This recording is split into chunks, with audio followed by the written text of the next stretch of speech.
स्वागत है PTC news ਵਿੱਚ ਸਾਰੇ ਦਰਸ਼ਕਾਂ ਦਾ ਤੇ ਮੈਂ ਹਰਪ੍ਰੀਤ ਸਿੰਘ ਵਿਚਾਰ ਤਕਰਾਰ ਲੈ ਕੇ ਇੱਕ ਵਾਰ ਫਿਰ ਤੋਂ ਤੁਹਾਡੇ ਸਾਹਮਣੇ ਹਾਜ਼ਰ ਹਾਂ।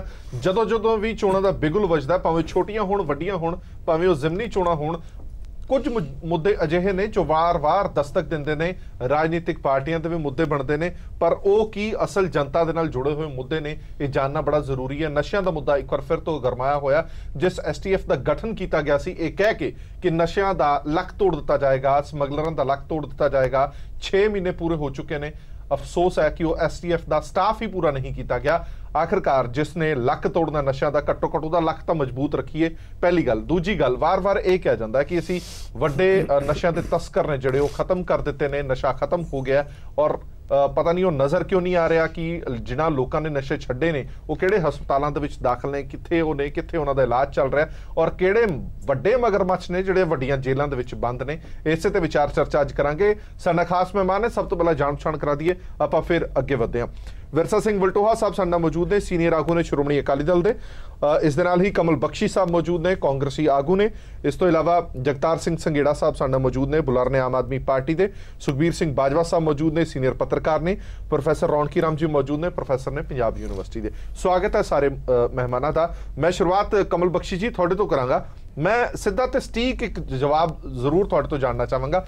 मैनूं ये दसो कि पंजाब दे विच हुण नशा पीड़ित लोग किन्ने ने, की फीसद है उन्हां दी?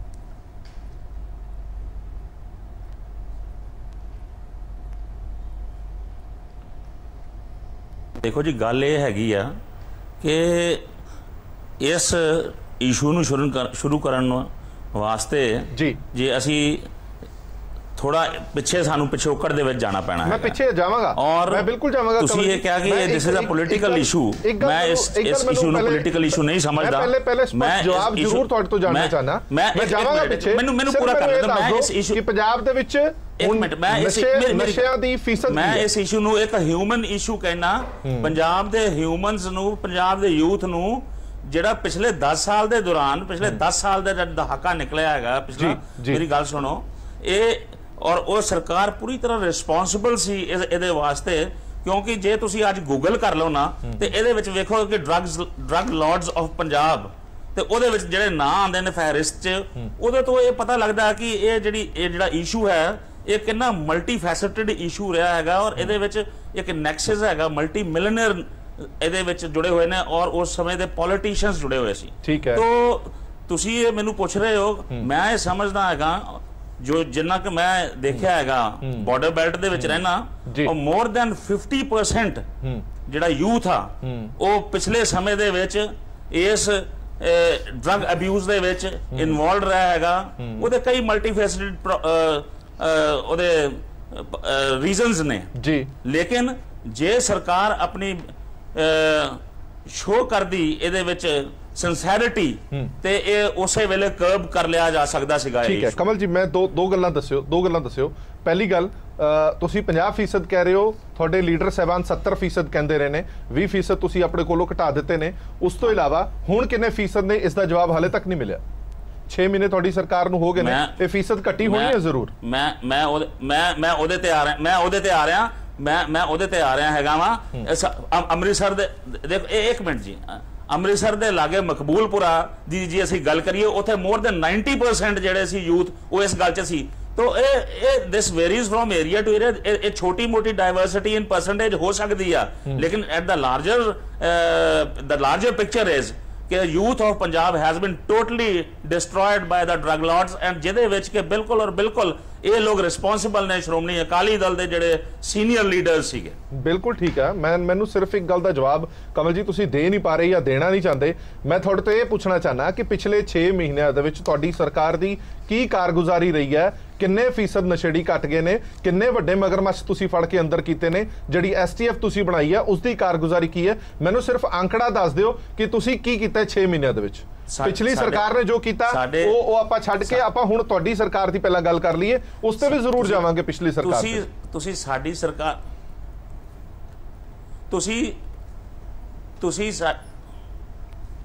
तुसीं साडी सरकार दी कारगुजारी दी जिहड़ी गल करदे हो जी, ते साडी पार्टी दी, कांग्रेस पार्टी दी कैप्टन अमरिंदर सिंह दे इंटेंशनस बिल्कुल क्लीयर ने। और ये इलैक्शन तो पहले दा जदों इलैक्शन अनाउंस होया ਉਸ ਤੋਂ ਪਹਿਲੇ ਦੇ ਸਾਡਾ ਇਹ ਮੁੱਦਾ ਇਸ਼ੂ ਹੈ। ਜਨਾਬ ਕਮਲ ਜੀ ਤੁਸੀਂ ਮੁੱਦੇ ਦੀ ਗੱਲ ਕਰਦੇ ਨਹੀਂ, ਤੁਸੀਂ ਇੰਟੈਂਸ਼ਨ ਦੀ ਗੱਲ ਕਰਦੇ ਹੋ। 4 ਹਫ਼ਤਿਆਂ 'ਚ ਨਸ਼ਾ ਖਤਮ ਕਰਨਾ ਸੀ, 6 ਮਹੀਨੇ ਹੋ ਗਏ ਨੇ, ਤੁਸੀਂ ਤਾਂ ਵੀ ਨਹੀਂ ਦੱਸ ਪਾ ਰਹੇ ਵੀ ਕੀ ਕੀਤਾ। ਚਲੋ ਮੈਂ ਵਾਪਸ ਆਣਾ ਤੁਹਾਡੇ ਕੋਲ, ਮੁੱਦੇ ਤੇ ਆ ਰਿਹਾ। ਮੈਂ ਆਣਾ ਕਮਲ ਜੀ, ਆਣਾ ਵਾਪਸ ਤੁਹਾਡੇ ਕੋਲ ਵਾਪਸ ਆਣਾ। ਮੈਂ ਮੁੱਦੇ ਤੇ ਆ ਰਿਹਾ, ਮੈਂ ਆਣਾ ਵਾਪਸ, ਰੁਕ ਜਾਓ, ਮੈਂ ਤੁਹਾਡੇ ਕੋਲ ਵਾਪਸ ਆਣਾ। ਤੁਸੀਂ ਜਵਾਬ ਨਹੀਂ ਦੇ ਪਾਏ, 4 ਵਾਰ ਪੁੱਛਣ ਦੇ ਬਾਵਜੂਦ ਤੁਸੀਂ ਜਵਾਬ ਨਹੀਂ ਦੇ ਪਾਏ। ਬਲਟੋਆ ਸਾਹਿਬ ਮੈਂ ਆਣਾ ਵਾਪਸ ਤੁਹਾਡੇ ਕੋਲ। ਬਲਟੋਆ ਸਾਹਿਬ ਔਰ ਨੋਟੀਫਿਕੇਸ਼ਨ ਹੋਣ ਤੋਂ ਪਹਿਲਾਂ ਐਸਟੀਐਫ ਨੇ ਆਪਣਾ ਕੰਮ ਸ਼ੁਰੂ ਕਰ ਦਿੱਤਾ। ਜਿਸ ਐਸਟੀਐਫ ਦੀ ਕਮਲ ਸਾਹਿਬ ਤੁਸੀਂ ਗੱਲ ਕਰ ਰਹੇ ਹੋ, ਉਸ ਐਸਟੀਐਫ ਦਾ ਸਟਾਫ ਤਾਂ ਤੁਸੀਂ ਪੂਰਾ ਨਹੀਂ ਕਰ ਸਕੇ। ਉਹ ਐਸਟੀਐਫ ਨੇ ਕੰਮ ਕੀ ਕਰਨਾ ਹੈ? 1250 ਬੰਦਿਆਂ ਦੀ ਪੋਸਟਿੰਗ ਹੈ, 400 ਬੰਦੇ ਕੰਮ ਕਰ ਰਹੇ ਨੇ। ਹੁਣ ਮੈਨੂੰ ਨਹੀਂ ਸਮਝ ਆਉਂਦਾ ਕਿ ਐਸਟੀਐਫ ਕਿਵੇਂ ਕੰਮ ਕਰੇਗੀ। ਮੈਂ ਵਾਪਸ ਇਸ ਮੁੱਦੇ ਤੇ ਆਵਾਂਗਾ। ਸਾਨੂੰ ਵਲਟੋਆ ਸਾਹਿਬ ਤੋਂ ਇੱਕ ਮਿੰਟ ਜਵਾਬ ਲੈ ਲਾ, ਮੈਂ ਵਾਪਸ ਆਣਾ ਤੁਹਾਡੇ ਕੋਲ। ਵਲਟੋਆ ਸਾਹਿਬ 10 ਸਾਲਾਂ ਦਾ ਉਹਨਾਂ ਨੇ ਕਮਲ ਸਾਹਿਬ ਨੇ ਆਪਣਾ ਇਹ ਤਾਂ ਦੱਸ ਦਿੱਤਾ ਕਿ ਸਰਕਾਰ ਜ਼ਿੰਮੇਵਾਰ ਹੈ, ਅਕਾਲੀ ਦਲ ਜ਼ਿੰਮੇਵਾਰ ਹੈ। ਪੰਜਾਬ ਦੇ ਜਿਹੜੇ ਨੌਜਵਾਨ ਨੇ 50% ਦਾ ਅੰਕੜਾ ਉਹਨਾਂ ਨੇ ਦੱਸਿਆ ਕਿ ਉਹ ਗਲਤਾਨ ਸੀਗੇ ਨਸ਼ਿਆਂ ਦੇ ਵਿੱਚ। ਹਾਲੇ ਤੱਕ ਉਹ ਇਹ ਨਹੀਂ ਦੱਸ ਸਕੇ ਕਿ ਹੁਣ ਕਿੰਨੇ ਫੀਸਦ ਹੈ, ਪਰ ਜਿਹੜੀਆਂ 10 ਸਾਲ ਦੀਆਂ ਗਲਤੀਆਂ ਉਹਨਾਂ ਨੇ ਤੁਹਾਡੀਆਂ ਗਣਾਈਆਂ ਨੇ, ਉਹ ਇਸ ਵਾਰ ਲੱਗਦਾ ਹੈ 6 ਮਹੀਨਿਆਂ ਦੇ ਵਿੱਚ ਇਹਨਾਂ ਨੇ ਪੂਰੀਆਂ ਕਰ ਲਈਆਂ ਨੇ ਸੈੱਟ।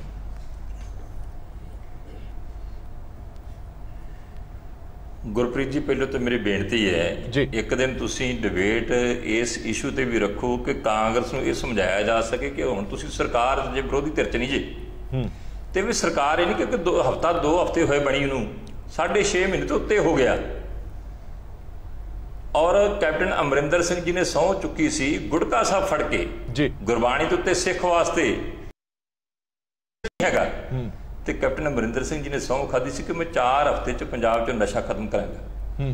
ਤੇ ਅੱਜ ਇਹਨਾਂ ਦੇ ਸੀਨੀਅਰ ਮੰਤਰੀ ਨੂੰ ਇਹ ਸਟੇਟਮੈਂਟਾਂ ਦੇਣੀਆਂ ਪੈ ਰਹੀਆਂ ਨਵਜੋਤ ਸਿੰਘ ਸਿੱਧੂ ਨੂੰ ਕਿ ਕੈਪਟਨ ਅਮਰਿੰਦਰ ਸਿੰਘ ਕੋਲ ਨਾ ਕੱਖ ਹੋਇਆ ਤੇ ਨਾ ਕੁਛ ਹੋਣਾ, ਤੇ ਗ੍ਰਹਿ ਮੰਤਰਾਲਾ ਮੇਰੇ ਕੋਲ ਚਾਹੀਦਾ ਹੈ ਜੇ ਪੰਜਾਬ 'ਚੋਂ ਨਸ਼ਾ ਖਤਮ ਕਰਨਾ ਹੈ। ਤੇ ਇਹਨਾਂ ਦਾ ਐਮਐਲਏ ਸਰਜੀਤ ਧਮਾਨ ਜਿਹੜਾ ਹੈ ਉਹ ਸਟੇਟਮੈਂਟ ਦਿੰਦਾ ਹੈ ਕਿ ਅੱਜ ਪੰਜਾਬ ਦੀ ਇਹ ਹਾਲਾਤ ਬਣ ਗਏ ਨੇ, ਸਰਕਾਰ ਬਣਨ ਤੋਂ ਬਾਅਦ ਜਿੱਥੇ ਅਸੀਂ ਕਹਿੰਦੇ ਹਾਂ ਕਿ ਜਿਹੜਾ ਨਸ਼ਾ ਹੈਗਾ ਉਹਨੂੰ ਖਤਮ ਕਰਨਾ ਹੈ, ਉਹਦੇ ਵਿੱਚ ਬੜੋਤਰੀ ਹੋਈ ਹੈ। ਆ ਪਿਛਲੇ ਦਿਨੀ ਤੁਹਾਡੇ ਚੈਨਲ ਤੇ ਇੱਕ ਆਡੀਓ ਰਿਕਾਰਡਿੰਗ ਚੱਲੀ ਸੀ ਕਿਸੇ ਤਸਕਰ ਦੀ, ਤੇ ਜਿਹਦੇ ਵਿੱਚ 2 ਐਮਐਲਏ ਸਾਹਿਬਾਨ ਦਾ ਸ਼ਰੇਆਮ ਨਾਂ ਲੈ ਰਿਹਾ ਸੀਗਾ। ਇਹ ਕਾਂਗਰਸ ਦੀ ਕਾਰਗੁਜ਼ਾਰੀ ਹੈ 6 ਮਹੀਨੇ ਦੀ। ਔਰ ਗੁਰਪ੍ਰੀਤ ਜੀ ਕਾਂਗਰਸ ਨੇ ਸਰਕਾਰ ਬਣਾ ਲਈ ਝੂਠ ਬੋਲ ਕੇ। ਮੈਂ ਵਲਟੋਆ ਸਾਹਿਬ ਨੂੰ ਪੁੱਛਣਾ ਚਾਹੁੰਦਾ ਹਾਂ, ਇਹਨਾਂ ਦੀ ਇੰਟੈਂਸ਼ਨ ਕਿਸਾਨੀ ਦੇ ਨਾਂ ਤੇ ਸੀ, ਇਹਨਾਂ ਨੇ ਕੋਈ ਇਹੋ ਜਿਹੀ ਫੋਰਸ ਚਾਹੇ ਬੇਰੁਜ਼ਗਾਰੀ ਦੇ ਨਾਂ ਤੇ ਸੀ। ਜਿਹੜਾ ਕਿ ਅਸੀਂ ਸਰਕਾਰ ਦੇ ਬੰਦੇ ਤੇ ਨਾ ਬੋਲੋ, ਐਸਟੀਐਫ ਦਾ ਗਠਨ ਕੀਤਾ ਹੈ ਨਾ ਮੈਂ ਵਿੱਚੋਂ ਬੋਲਿਆ ਤੇ ਨਾ ਵਿੱਚੋਂ ਬੋਲੋ। ਇੱਕ ਮਿੰਟ ਨਾ ਯਾਰ, ਇਸ ਤਰ੍ਹਾਂ ਨਹੀਂ ਗੱਲ ਹੈ, ਇਸ ਤਰ੍ਹਾਂ ਨਹੀਂ, ਇਸ ਤਰ੍ਹਾਂ ਵਿੱਚੋਂ ਨਾ ਬੋਲੋ। ਤੁਸੀਂ ਗੱਲ ਕਰ ਲਿਆ ਜੇ ਮੈਂ ਤੁਹਾਡੇ ਵਿੱਚੋਂ ਬੋਲਿਆ। ਚਲੋ ਵਲਟੋਆ ਸਾਹਿਬ ਗੱਲ ਪੂਰੀ ਕਰੋ ਫਿਰ ਆਪਾਂ ਅੱਗੇ ਹਾਂ। ਇਹਨਾਂ ਦੇ ਰਾਹੁਲ ਗਾਂਧੀ ਜੀ ਨੇ ਰਾਜਨੀਤਿਕ ਰੰਗਤ ਦਿੱਤੀ ਪੰਜਾਬ ਦੀ ਡਰੱਗ ਦੀ ਸਮੱਸਿਆ ਨੂੰ। ਅਸੀਂ ਨਹੀਂ ਕਹਿੰਦੇ ਸਮੱਸਿਆ ਨਹੀਂ ਹੈਗੀ, ਅਸੀਂ ਪਹਿਲਾਂ ਵੀ ਕਹਿੰਦੇ ਸੀ, ਅੱਜ ਵੀ ਕਹਿੰਦੇ। ਅਸੀਂ ਸਰਕਾਰ ਦੇ ਹੁੰਦਿਆਂ ਵੀ ਇਸ ਗੱਲ ਨੂੰ ਸਵੀਕਾਰ ਕਰਦੇ ਰਹੇ ਕਿ ਪੰਜਾਬ 'ਚ ਡਰੱਗ ਦੀ ਸਮੱਸਿਆ ਹੈਗੀ, ਪਰ ਕੰਪੈਰੇਟਿਵਲੀ ਅਦਰ ਸਟੇਟਸ ਪੰਜਾਬ 'ਚ ਘੱਟ ਹੈ। ਔਰ ਜਿਹੜੀ ਡਰੱਗ ਸਮੱਸਿਆ ਹੈ ਇੰਟਰਨੈਸ਼ਨਲ ਸਮੱਸਿਆ ਹੈ, ਅਸੀਂ ਉਹਦੇ ਤੇ ਕੰਟਰੋਲ ਕੀਤਾ, ਕਾਬੂ ਕੀਤਾ। ਅਸੀਂ ਲੋਕਾਂ ਦੇ ਸਾਹਮਣੇ ਤੱਥ ਲਿਆਂਦੇ ਵੀ ਜਿਹੜਾ ਰਾਹੁਲ ਗਾਂਧੀ ਨੇ ਕਾਂਗਰਸ ਦੇ ਆਗੂ ਤਾਂ ਕਹਿੰਦੇ ਤੁਹਾਡੀ ਮਿਲੀ ਭੁਗਤ ਨਾਲ ਚੱਲਦਾ ਰਿਹਾ ਸਭ ਕੁਝ। ਕੋਸ਼ਿਸ਼ ਕੀਤੀ ਵਲਟੋਆ ਸਾਹਿਬ ਤੁਹਾਡੀ ਮਿਲੀ ਭੁਗਤ, ਤੁਹਾਡੀ ਪਾਰਟੀ ਦੇ ਆਗੂਆਂ ਦੀ ਮਿਲੀ ਭੁਗਤ ਨਾਲ ਚੱਲਦਾ ਰਿਹਾ ਸਭ ਕੁਝ। ਨਾਲ ਹੀ ਜਿਹੜੀ ਗੁਰਪ੍ਰੀਤ ਜੀ, ਮੈਂ ਇਹੀ ਗੱਲ ਇਹਨਾਂ ਨੂੰ ਤੁਹਾਨੂੰ ਜਿਹੜੀ ਸ਼ੁਰੂਆਤ ਕੀਤੀ ਸੀ ਜਿੱਥੋਂ ਵੀ 6.5 ਮਹੀਨੇ ਹੋ ਗਏ ਸਰਕਾਰ ਬਣੀ ਨੂੰ, ਇਹ ਡਰੱਗ ਨੈਕਸਸ ਇਹਨਾਂ ਕਿਹੜਾ ਪਾਂਦੇ ਕੋਲੋਂ ਇਹਨਾਂ ਨੇ ਮੰਤਰ ਕਢਾਉਣਾ ਹੈ ਜਿਹੜਾ ਜਦੋਂ ਇਹਨਾਂ ਡਰੱਗ ਨੈਕਸਸ ਫੜਨਾ ਹੈ। ਜਿਹੜੇ ਵੀ ਰਾਜਨੀਤਿਕ ਲੋਕ ਨੇ ਹਾਲੇ ਤੱਕ ਕਾਰਵਾਈ ਕਿਉਂ ਨਹੀਂ ਹੋਈ? ਕਾਰਵਾਈ ਕਰਨਾ ਹੈ, ਹਿੱਕ ਠੋਕ ਕੇ ਕਹਿੰਦੇ ਅਸੀਂ ਰਾਜ ਕੀਤਾ ਹੈ, ਸੇਵਾ ਕੀਤੀ ਹੈ, ਔਰ ਅਸੀਂ ਸਾਡੇ 'ਚ ਕਿਸੇ ਤਰ੍ਹਾਂ ਦੀ ਨਾ ਕਦੇ ਕਮੀ ਸੀ ਨਾ ਕੋਈ ਘਾਟ ਸੀ। ਔਰ ਇੱਛਾ ਸ਼ਕਤੀ ਦੇ ਨਾਲ ਚਾਹੇ ਉਹ ਡਰੱਗ ਸੀ ਚਾਹੇ ਹੋਰ ਇਸ਼ੂ ਸੀਗੇ ਜਿਹੜੀ ਪ੍ਰੋਬਲਮ ਸੀ ਉਹਨਾਂ ਵਿਰੁੱਧ ਲੜੇ ਹੈ। ਪਰ ਇਹਨਾਂ ਨੇ ਕੇਵਲ ਤੇ ਕੇਵਲ ਝੂਠਾ ਪ੍ਰਚਾਰ ਕਰਕੇ ਅਕਾਲੀ ਦਲ ਨੂੰ ਬਦਨਾਮ ਕਰਨ ਦੀ ਕੋਸ਼ਿਸ਼ ਕੀਤੀ। ਠੀਕ ਹੈ ਵਲਟੋਆ ਸਾਹਿਬ, ਮੈਂ ਆਂਦਾ ਵਾਪਸ ਆਂਦਾ, ਮੈਂ ਆਂਦਾ ਵਲਟੋਆ ਸਾਹਿਬ ਐਕਸੈਸ ਹੈ ਕੋਈ ਕਿਸੇ ਤਰ੍ਹਾਂ ਦਾ ਆ, ਮੈਂ ਆਂਦਾ ਵਾਪਸ ਤੁਹਾਡੇ ਕੋਲ। ਲੋਕ ਸੀ ਜਿਹੜੇ ਪਿਛਲੇ ਰਾਜ ਕਰਦੇ ਚਲੇ ਗਏ, ਅਸੀਂ ਤੁਹਾਨੂੰ ਕਮਲ ਬਖਸ਼ੀ ਕਰਦੇ ਹਾਂ। ਠੀਕ ਹੈ, ਕਮਲ ਬਖਸ਼ੀ ਉਹਨਾਂ ਨੇ ਇਹ ਤਾਂ ਕਿਹਾ ਕਿ ਪਿਛਲੇ 10 ਸਾਲ ਦੇ ਵਿੱਚ ਕਿਹੜੇ ਪਾਦੇ ਕੋਲ ਤੁਸੀਂ ਟੇਕਾ ਕਢਾਉਣਾ। ਠੀਕ ਹੈ ਵਲਟੋਆ ਸਾਹਿਬ, ਮੈਂ ਵਾਪਸ ਆਂਦਾ ਤੁਹਾਡੇ ਕੋਲ ਕਰਨ ਵਾਸਤੇ। ਮੈਂ ਆਂਦਾ ਵਾਪਸ ਤੁਹਾਡੇ ਕੋਲ। ਨੈਕਸਸ ਵਧਿਆ ਪਿਛਲੇ 10 ਸਾਲ ਦੌਰਾਨ, ਪਰ ਉਹ ਇਹ ਨਹੀਂ ਦੱਸ ਪਾਏ ਕਿ ਪਿਛਲੇ 6 ਮਹੀਨੇ ਦੇ ਵਿੱਚ ਉਹਨਾਂ ਨੇ ਕੀ ਕੀਤਾ, ਨਸ਼ਿਆਂ ਦੀ ਕਿੰਨੀ ਫੀਸਦ ਘਟੀ ਹੈ ਜਾਂ ਵਧੀ ਹੈ। ਔਰ ਹੁਣ ਜਿਹੜਾ ਵਾਅਦਾ ਕੀਤਾ ਗਿਆ ਸੀ 4 ਹਫ਼ਤਿਆਂ ਦਾ, 6 ਮਹੀਨੇ ਬਾਅਦ ਵੀ ਤੁਹਾਨੂੰ ਕੋਈ ਫਰਕ ਪਿਆ ਨਜ਼ਰ ਆ ਰਿਹਾ? ਦੇਖੋ ਜੀ, ਜਿਹੜਾ ਵਾਅਦਾ ਕੀਤਾ ਸੀ ਉਹਦੇ ਨਾਲ ਤੁਹਾਡੇ ਸਾਹਮਣੇ मैं कुछ ਪਹਿਲਾਂ ਦੱਸ मैं कमल जी आना वापस ਤੁਹਾਡੇ ਕੋਲ ਦੱਸ ਕੇ ਹਟਿਆ ਕਲੀਅਰ ਕੱਟ ਕਿ STF ਦਾ ਗਠਨ ਕਰਤਾ। STF ਦਾ ਗਠਨ ਕਰਕੇ ਵੀ ਇਹੀ ਕਿਹਾ ਗਿਆ ਸੀ ਕਿ STF ਦਾ ਗਠਨ ਕਰਤਾ, ਤੇ ਅੱਜ 6 ਮਹੀਨੇ ਬਾਅਦ ਵੀ ਕਹਿ ਰਹੇ STF ਦਾ ਗਠਨ ਕਰਤਾ। ਬਾਕੀ ਅੰਕੜੇ ਸਾਹਮਣੇ ਆ ਵੀ 400 ਸਟਾਫ ਹੈ, ਸਿਰਫ 1250 ਜਿੱਥੇ ਕਿਹਾ ਸੀਗਾ। ਇਹ ਇੱਕ ਰੈਗੂਲਰ ਪੁਲਿਸ ਡਿਪਾਰਟਮੈਂਟ ਦੇ ਵਿੱਚ ਹੀ ਇੱਕ ਰੈਗੂਲਰ ਤੌਰ ਤੇ ਕੰਮ ਕਰ ਰਹੇ ਦੀ ਇੱਕ ਸਪੈਸ਼ਲ ਟੀਮ ਬਣਾਤੀ, ਜਿਹਦਾ ਨਾਮ ਸਪੈਸ਼ਲ ਟਾਸਕ ਫੋਰਸ ਰੱਖਤਾ। ਇੰਨਾ ਹੀ ਕੰਮ ਕੀਤਾ ਆ। ਇਹਦੇ ਨਾਲ ਥੋੜਾ ਜਿਹਾ ਡੈਮੋਨਸਟ੍ਰੇਸ਼ਨ ਇਫੈਕਟ ਸ਼ੁਰੂ ਚ ਹੋਇਆ ਸੀਗਾ। ਜਦੋਂ ਕੋਈ ਵੀ ਕਾਰਵਾਈ ਹੁੰਦੀ ਆ, ਥੋੜਾ ਬਹੁਤ ਲੋਕਾਂ ਨੂੰ ਆਸ ਹੋ ਜਾਂਦੀ ਆ, ਥੋੜੇ ਬਹੁਤ ਜਿਹੜੇ ਮਿਡਲ ਰੈਂਕ ਦੇ ਬੰਦੇ ਹੁੰਦੇ ਉਹ ਡਰ ਜਾਂਦੇ ਆ, ਜਿਹੜੇ ਉੱਪਰਲੇ ਤਸਕਰ ਹੁੰਦੇ ਉਹ ਨਹੀਂ ਡਰਦੇ ਹੁੰਦੇ, ਕਿਉਂਕਿ ਜੇ ਉਹਨਾਂ ਨੂੰ ਪਤਾ ਹੋਵੇ, ਜੇ ਉਹਨਾਂ ਦੀ ਮਿਲੀ ਭੁਗਤ ਹੈਗੀ ਆ ਵੀ ਕਾਰਵਾਈ ਨਹੀਂ ਹੋਣੀ।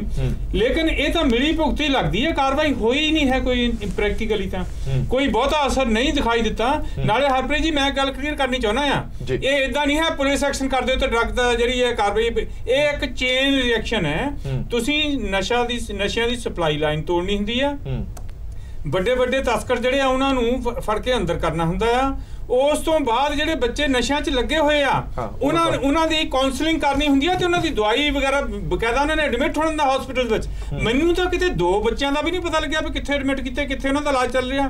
ਫਿਰ ਉਹ ਜਿਹੜੇ ਏਦਾਂ ਡੀ-ਐਡਿਕਟ ਹੁੰਦੇ ਆ, ਜਿਹੜੇ ਰੀਹੈਬਿਲਿਟੇਟ ਹੁੰਦੇ ਆ, ਉਹਨਾਂ ਨੂੰ ਜੌਬਸ ਦੇਣੀਆਂ ਹੁੰਦੀਆਂ, ਉਹਨਾਂ ਦਾ ਕੋਈ ਮੋੜ ਬਸੇਵਾ ਕਰਨਾ ਹੁੰਦਾ, ਤੇ ਉਹਨਾਂ ਵਿੱਚੋਂ ਕੁਝ ਪਰਸੈਂਟੇਜ ਰੀਡੂ ਕਰਨਾ ਪੈਂਦਾ, ਨਸ਼ਿਆਂ ਫੇਰ ਵਾਪਸ ਆ ਜਾਂਦੀ ਆ ਥੋੜੀ ਬਹੁਤ। ਇਹਨਾਂ ਨੇ ਤਾਂ ਗੋਟੇ ਚੋਂ ਇੱਕ ਪੂਣੀ ਵੀ ਨਹੀਂ ਕੱਤੀ ਅਜੇ ਤੱਕ।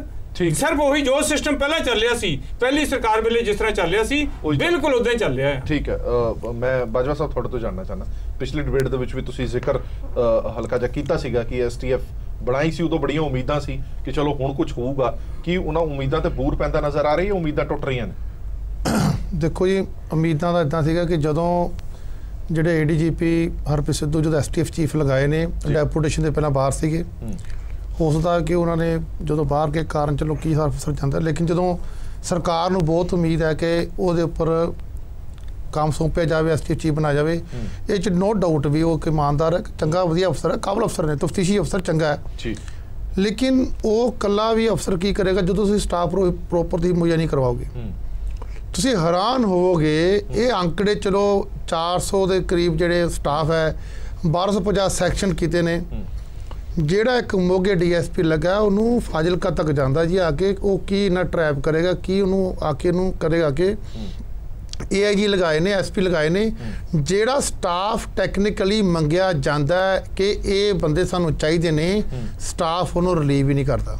ਨੰਬਰ 1, ਇਹਨਾਂ ਨੇ STF ਨੇ ਬਕਾਇਦਾ ਗੱਲ ਕਹੀ ਕਿ ਨਸ਼ਿਆਂ ਦਾ ਅਸੀਂ ਕੰਪੇਨ ਚਲਾਇਆ, ਇੰਸਪੈਕਟਰ CA ਸਟਾਫ ਇੰਦਰਜੀਤ ਨੂੰ ਫੜਿਆ, ਉਹਦੇ ਨਾਲ ਕਹੀ ਆ ਕਿ ਉਹ ਇਹ ਫਸਟ ਜਿਹੜੀ ਲੱਗੀ ਜਾਂਚ ਲੱਗਾ ਕਿ ਨੈਕਸਿਸ ਤੇ ਪੁਲਿਸ ਦਾ, ਨੈਕਸਿਸ ਤੇ ਤਸਕਰਾਂ ਦਾ ਆਪਸ ਬਹੁਤ ਸਾਹਮਣੇ ਆਇਆ।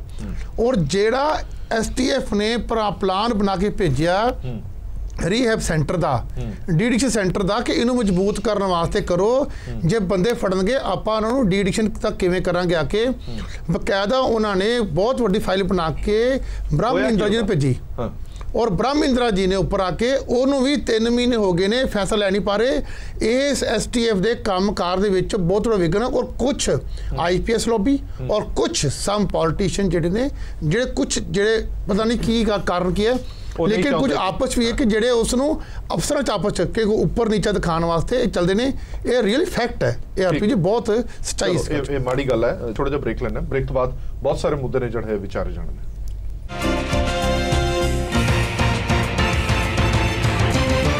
ब्रेक तो बाद दर्शकों का एक बार फिर तो स्वागत है। साडी विचार चर्चा जारी है और कमल बख्शी साहब भी साडे नाल जुड़े हुए ने, वलटोआ साहब भी जुड़े हुए ने। बख्शी साहब, एक सवाल मैं जरूर जानना चाहना, STF की गल जी चर्चा छिड़ी है कि 1250 पोस्टां ने STF दियां, 400 बंदे का स्टाफ तुसीं हाले तक भर्ती किया, 6 महीनों के स्टाफ भी पूरा नहीं हो सकिया। जिवें बाजवा साहब ने कहा कि मोगा जे कोई लग्या होया तो उन्होंने फाजिलके तक जाना पैंदा अफसर नूं, तो तुसीं किवें नशियां दी चेन तोड़ोगे?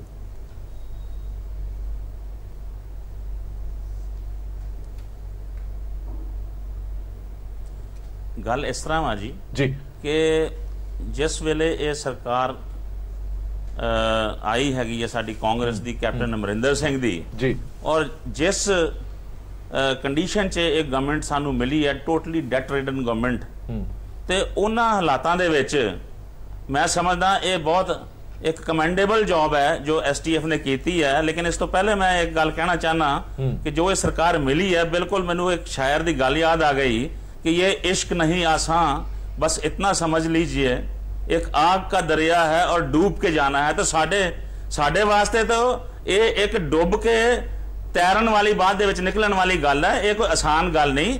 क्योंकि जो ड्रग्स का बोर्ड बैनियन ट्री जिन्हों पिछले 10 साल दे विच इन्हां ने पानी दे दे के इन्ना डीप रूटेड कर दिता है, ये कोई 4 महीने या 6 महीने कमल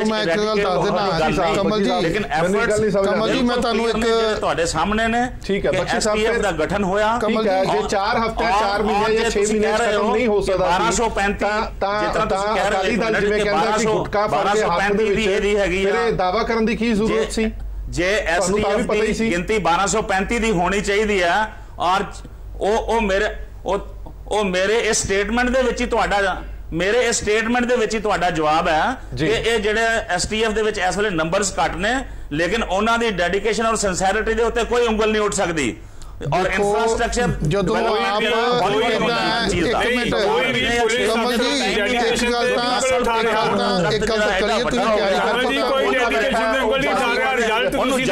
वास्ते 4 महीने को बहुत बड़ा टाइम है। देखोगे इस चीज का ਤੁਹਾਡੇ ਸਾਹਮਣੇ ਪ੍ਰਤੱਖ ਰੂਪ ਦੇ ਵਿੱਚ ਆਏਗਾ। ਅਸੀਂ STF ਦਾ ਕਸੂਰ ਥੋੜੀ ਕੱਢ ਰਹੇ ਆ, ਇਹ ਕੁਆਸੀ ਜੁਡੀਸ਼ੀਅਲ ਚੀਜ਼ਾਂ ਸਾਰੀਆਂ ਇੱਕ ਕੇਸ ਫੜਨਾ 4 ਫਾਈਲਾਂ ਬਣਦੀਆਂ, ਸਾਫ ਤਾਂ ਸਰਕਾਰ ਨੇ ਦੇਣਾ ਜਿਹਨੇ STF ਬਣਾਈ ਆ ਉਹਦਾ ਇੱਦਾਂ ਹੈ ਕਿ ਆਪਣਾ ਕਮਲ ਜੀ ਇੱਕ ਤਾਂ ਬਿਲਕੁਲ ਇੱਥੋਂ ਲੱਗਦਾ ਪਿਆ ਕਿ ਤੁਸੀਂ ਬਿਲਕੁਲ ਆਪਣੇ ਇਸ ਮੁੱਦੇ ਬਾਰੇ ਅਣਜਾਣ ਹੈਗੇ ਹੋ, ਮਤਲਬ ਜ਼ਿਆਦਾਤਰ ਜਾਣਕਾਰੀ ਨਹੀਂ ਪਾ, ਕਿਉਂਕਿ ਸਰਕਾਰ ਨੇ ਫਾਈਨੈਂਸ਼ਲੀ ਮਜ਼ਬੂਤ ਸੋਰਸਿਸ ਨੂੰ ਪੈਸਾ ਦੇਣ ਵਾਸਤੇ, ਮੁਖਬਰ ਪੈਸਾ ਦੇਣ ਵਾਸਤੇ ਬਾਕੀਆਂ ਨੂੰ ਪੂਰਾ ਇਨਫਰਾਸਟ੍ਰਕਚਰ ਕੋਈ ਚੀਜ਼ ਮਾਲੀ ਆਫਿਸ ਬਣਾਇਆ, ਇੰਟੈਲੀਜੈਂਸ ਆਫਿਸ ਬੈਠਾ ਹੈ, ਉਹ ਸਾਰਾ ਕੰਮ ਹੈ। ਉਹਨਾਂ ਦੀ ਮਨਸ਼ਾ ਜਿਹੜੀ STF ਦੇ ਉੱਤੇ ਕੋਈ ਸਵਾਲ ਨਹੀਂ ਚੱਕਿਆ ਜਾ ਰਿਹਾ, ਲੇਕਿਨ ਮਨਸ਼ਾ ਦੇ ਨਾਲ ਜਿਹੜੀ ਨੀਅਤ ਉੱਪਰ ਸਵਾਲ ਉੱਠਿਆ ਜਾ ਰਿਹਾ ਕਿ ਨੀਅਤ ਜਿਹੜੀ 400 ਸਟਾਫ ਜਿਹੜਾ ਕਿ ਇੱਕੋ ਹੀ ਮਹਿਕਮੇ ਚੋਂ 82,000 ਫੋਰਸ ਚੋਂ ਹੀ ਚੂਜ਼ ਕਰਕੇ ਪੂਰਾ ਸਟਾਫ ਲਾਣਾ ਹੈ, ਉਹ ਸਟਾਫ ਬੰਦਾ ਉਹ ਲਗਾਉਣਾ ਹੈ ਜਿਹੜਾ ਵਾਕਈ ਕਾਬਲਿਅਤ ਹੋਵੇ, ਜਿਹੜਾ ਦਾਗੀ ਨਾ ਹੋਵੇ, ਜਿਹੜਾ ਤਫਤੀਸ਼ੀ ਹੋਵੇ ਚੰਗਾ, ਜਿਹੜਾ ਇੰਟੈਲੀਜੈਂਸ ਜਿਹੜਾ ਲੱਗ ਉਹਨਾਂ ਨੇ ਨਵੀਂ ਭਰਤੀ ਨਹੀਂ ਹੈ ਕੋਈ, ਉਹਨਾਂ ਨੇ ਉਸ ਸਟਾਫ ਤੋਂ ਲੈ ਕੇ ਲੈਣਾ। ਸਿਰਫ ਇੰਨਾ ਫਰਕ ਹੈ ਕਿ ਉਹਦੇ 'ਚ ਜਦੋਂ ਆਏਗਾ ਤਾਂ STF ਜਿਹੜਾ ਉਹ ਆਮ ਜਿਹੜੀ ਜਨਤਾ ਪੁਲਿਸ ਦਾ ਜਵਾਬਦੇਹ ਨਹੀਂ ਹੋਏਗਾ, STF ਨੂੰ ਹੋਏਗਾ ਸਿਰਫ ਕੰਮ ਉਹਦਾ ਤਸਕਰਾਂ ਨੂੰ ਫੜਨਾ, ਸਮਝਣ ਜਾਣਾ। ਤਾਂ ਇਹ ਸੀਗਾ ਅਸਲ 'ਚ। ਹਾਂਜੀ ਬਖਸ਼ੀ ਸਾਹਿਬ।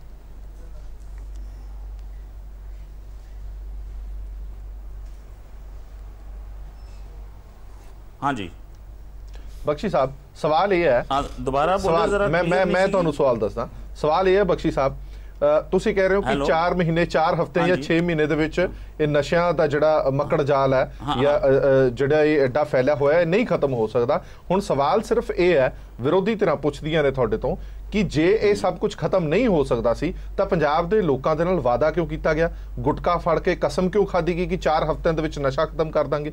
ਹੁਣ 6 ਮਹੀਨੇ ਵੀ ਨਿਕਲ ਗਏ ਨੇ, STF ਦਾ ਸਟਾਫ ਵੀ ਪੂਰਾ ਨਹੀਂ ਹੋਇਆ, ਨਸ਼ੇ ਕਿਵੇਂ ਖਤਮ ਹੋ ਜਾਣਗੇ?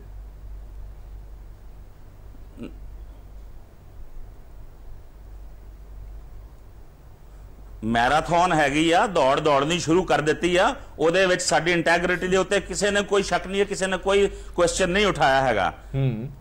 ਔਰ ਮੈਂ ਚਲੋ ਕੋਈ ਨਹੀਂ, ਆਪਣੇ ਨਾਲ ਹੀ ਨੇ ਬੇਨਤੀ ਕੀਤੀ ਆ, ਆਪਣੇ ਨਾਲ ਹੀ ਨੇ ਵਿਰੋਧੀ ਧਿਰ ਦੇ ਆਗੂ ਵੀ, ਉਹਨਾਂ ਤੋਂ ਵੀ ਪੁੱਛ ਲੈਂਦੇ। ਬੜਾ ਜ਼ਬਰਦਸਤ ਇੱਕ ਵਿਸ਼ੇ ਸਰਕਲ ਹੈ, ਠੀਕ ਹੈ, ਔਰ ਇਹਨੂੰ ਥੋੜਾ ਟਾਈਮ ਲੱਗੇਗਾ, ਥੋੜਾ ਟਾਈਮ ਲੱਗੇਗਾ ਸਾਹਿਬ, ਟਾਈਮ ਲੱਗੂਗਾ। ਟਾਈਮ ਤੋਂ ਬਾਅਦ ਇਹ ਸਭ ਕੁਝ ਠੀਕ ਹੋ ਸਕਦਾ, ਟਾਈਮ ਤੋਂ ਪਹਿਲਾਂ ਨਹੀਂ ਠੀਕ ਹੋ ਸਕਦਾ। ਹਰਪ੍ਰੀਤ ਜੀ ਦੀ ਗੱਲ ਦਾ ਜਵਾਬ ਨਹੀਂ ਦਿੱਤਾ ਕਮਲ ਜੀ ਤੁਸੀਂ, ਕਿਉਂਕਿ ਤੁਹਾਡੇ ਕੋਲ ਜਵਾਬ ਹੈ ਨਹੀਂਗਾ ਕਿ ਸਹੁੰ ਕਿਉਂ ਖਾਧੀ ਗਈ ਸੀ। ਦੂਸਰੀਆਂ ਗੱਲਾਂ ਤਾਂ ਪਿੱਛੇ ਰਹਿ ਗਈਆਂ ਹੁਣ ਕਿ ਸਿਆਸੀ ਲੋਕਾਂ ਦੀ ਕਿਹੜੇ ਲੋਕਾਂ ਦੀ ਸ਼ਮੂਲੀਅਤ ਸੀਗੀ ਤਾਂ ਕਿੰਨੀ ਸੀਗੀ, ਉਹ ਗੱਲਾਂ ਪਿੱਛੇ ਰਹਿ ਗਈਆਂ। ਲੋਕਾਂ ਨੇ ਤੁਹਾਨੂੰ ਜਿਹੜਾ ਆ ਮੈਂਡੇਟ ਦੇ ਦਿੱਤਾ, ਤੁਸੀਂ ਵਾਅਦਾ ਕੀਤਾ ਸੀਗਾ 4 ਹਫ਼ਤਿਆਂ 'ਚ ਖਤਮ ਕਰਨ ਦਾ, ਲੇਕਿਨ 6 ਹਫ਼ਤਿਆਂ ਦੇ ਬਾਅਦ ਵੀ ਕੋਈ ਪ੍ਰੋਗਰੈਸ ਨਹੀਂ ਦਿਸ ਰਹੀ। 6 ਮਹੀਨੇ ਬਾਅਦ ਵੀ ਕੋਈ ਪ੍ਰੋਗਰੈਸ ਨਹੀਂ ਦਿਸ ਰਹੀ। ਤੁਸੀਂ ਹੁਣ ਮੈਰਾਥਨ ਕਹਿਣਾ ਸ਼ੁਰੂ ਕਰਤਾ, ਨਾਲ ਤੁਸੀਂ ਇਹ ਕਹਿੰਦੇ ਹੌਲੀ ਹੌਲੀ ਹੋਏਗਾ, ਹੌਲੀ ਵੀ ਤਾਂ ਹੀ ਹੋਏਗਾ ਜੇ ਕੁਝ ਚੱਲੇਗਾ ਨਾ। ਤੁਸੀਂ ਕਹਿੰਦੇ ਸਾਡੀ ਇੰਟੈਗ੍ਰਿਟੀ ਤੇ ਕੋਈ ਪਹਿਲਾਂ ਤੁਸੀਂ ਪੁਲਿਸ ਦੀ ਗੱਲ ਕੀਤੀ, ਅਸੀਂ ਕਿਹਾ ਸੀ ਪੁਲਿਸ ਦੀ ਗੱਲ ਨਹੀਂ ਕਰ ਰਹੇ ਜਾਂ ਜਿਹੜੇ ਆਫੀਸਰ ਨੇ ਉਹਨਾਂ ਤੇ ਨਹੀਂ ਉਂਗਲ ਉਠਾ ਰਹੇ, ਅਸੀਂ ਨੀਅਤ ਤੇ ਉਂਗਲ ਉਠਾ ਰਹੇ ਹਾਂ। ਸ਼ਰੇਆਮ ਕਹਿ ਰਹੇ ਹਾਂ ਨੀਅਤ ਹੋਵੇ ਤਾਂ ਕੁਝ ਪ੍ਰੋਗਰੈਸ ਹੋਏਗੀ। ਸਟਾਫ ਦੀ ਮਨਸ਼ਾ ਤਾਂ ਹੋਣੀ ਚਾਹੀਦੀ ਹੈ ਨਾ, ਮਨਸ਼ਾ ਹੋਣੀ ਚਾਹੀਦੀ ਹੈ, ਤਾਂ ਹੀ ਕੋਈ ਪ੍ਰੋਗਰੈਸ ਹੋਏਗੀ। ਅਸੀਂ ਓਨੈਸਟੀ ਨਾਲ ਬਲੇਮਬਾਜ਼ੀ ਨਹੀਂ ਕਰ ਰਹੇ, ਓਨੈਸਟੀ ਦੇ ਨਾਲ ਕਹਿ ਰਹੇ ਹਾਂ ਸਾਨੂੰ ਸੱਚੀ ਕੋਈ ਪ੍ਰੋਗਰੈਸ ਨਹੀਂ ਦਿਸਦੀ। ਜਦੋਂ ਸਿਰਫ ਐਸਟੀਐਫ ਦਾ ਗਠਨ ਕਰਨ ਤੋਂ ਬਿਨਾਂ ਜਿਹੜੇ ਪੁਲਿਸ ਆਫੀਸਰ ਹੈ ਉਹਨਾਂ ਦੇ ਕੰਡਕਟਰ ਲੱਗਦੇ ਆ, ਉਹਨਾਂ ਨੇ ਨਹੀਂ ਕਹਿਣਾ ਸਾਨੂੰ ਸਟਾਫ ਨਹੀਂ ਦਿੱਤਾ। ਠੀਕ ਹੈ, ਦੇਖੋ ਜੀ, ਲੈਟ ਮੀ ਸਬਮਿਟ ਮੈਨੂੰ।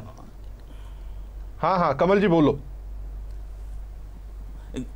ਇਸ ਤਰ੍ਹਾਂ ਹੈਗਾ ਕਿ ਅਪ੍ਰੈਲ ਦੇ ਵਿੱਚ ਹੀ ਇਸ ਫੋਰਸ ਦਾ ਸਪੈਸ਼ਲ ਫੋਰਸ ਦਾ ਗਠਨ ਕਰ ਦਿੱਤਾ ਗਿਆ ਔਰ ਸਭ ਤੋਂ ਪਹਿਲਾ ਫੈਸਲਾ ਹੀ ਸੀਗਾ ਜੀ, ਆਗਾਜ਼ ਹੋਇਆ ਔਰ ਬਿਲਕੁਲ ਇਹ ਔਨ ਗਰਾਊਂਡ ਨਜ਼ਰ ਆ ਰਿਹਾ। ਅਸੀਂ ਤੇ ਬਾਰਡਰ ਦੇ ਰਹਿਣ ਵਾਲੇ ਲੋਕ ਹੈਗੇ, ਡਿਸਟ੍ਰਿਕਟ ਗੁਰਦਾਸਪੁਰ ਬਾਰਡਰ ਦਾ ਇਲਾਕਾ ਹੈ ਔਰ ਜੋ ਅੱਜ ਤੋਂ 6 ਮਹੀਨੇ ਪਹਿਲੇ ਸਿਚੁਏਸ਼ਨ ਸੀ ਪਿੰਡਾਂ ਦੇ ਵਿੱਚ, ਜੋ ਲੋਕਾਂ ਦਾ ਨਜ਼ਰ ਆਂਦਾ ਸੀ ਡਰੱਗਸ ਦੇ ਵਿੱਚ ਇਨਵੋਲਵਮੈਂਟ, ਬਖਸ਼ੀ ਸਾਹਿਬ ਜਿਹੜਾ ਵੀ ਸਵਾਲ ਪੁੱਛਦੇ ਆ ਤੁਸੀਂ ਉਹਦਾ ਜਵਾਬ ਨਹੀਂ ਦਿੰਦੇ, ਗੋਲ ਜਵਾਬ ਦੇ ਜਾਂਦੇ ਹੋ। ਚਲੋ ਮੈਂ ਤੁਹਾਡੇ ਕੋਲ ਵਾਪਸ ਆਣਾ, ਪਹਿਲੇ ਸਵਾਲ ਦਾ ਹੀ ਜਵਾਬ ਨਹੀਂ ਦੇ ਸਕੇ।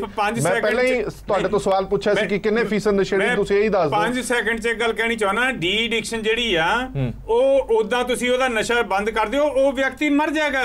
ਆਪਾਂ ਡੀ ਐਡਿਕਸ਼ਨ ਦੀ ਗੱਲ ਕਰ ਰਹੇ ਹਾਂ। ਮੈਂ ਫਿਰ ਦੁਬਾਰਾ ਕਹਿ ਰਿਹਾ ਸਾਨੂੰ ਅੰਕੜੇ ਦੱਸ ਦਿਓ ਕਿੰਨੇ ਲੋਕ ਡੀ ਐਡਿਕਸ਼ਨ ਸੈਂਟਰਾਂ 'ਚ ਐਡਮਿਟ ਹੋਏ ਆ। ਚਲੋ ਮੈਂ ਵਾਪਸ ਆਵਾਂਗਾ ਤੁਹਾਡੇ ਕੋਲ, 1 ਮਿੰਟ ਮੈਨੂੰ ਬਲਟੋਆ ਸਾਹਿਬ ਕੋਲ ਜਾ ਲੈਣ ਦਿਓ।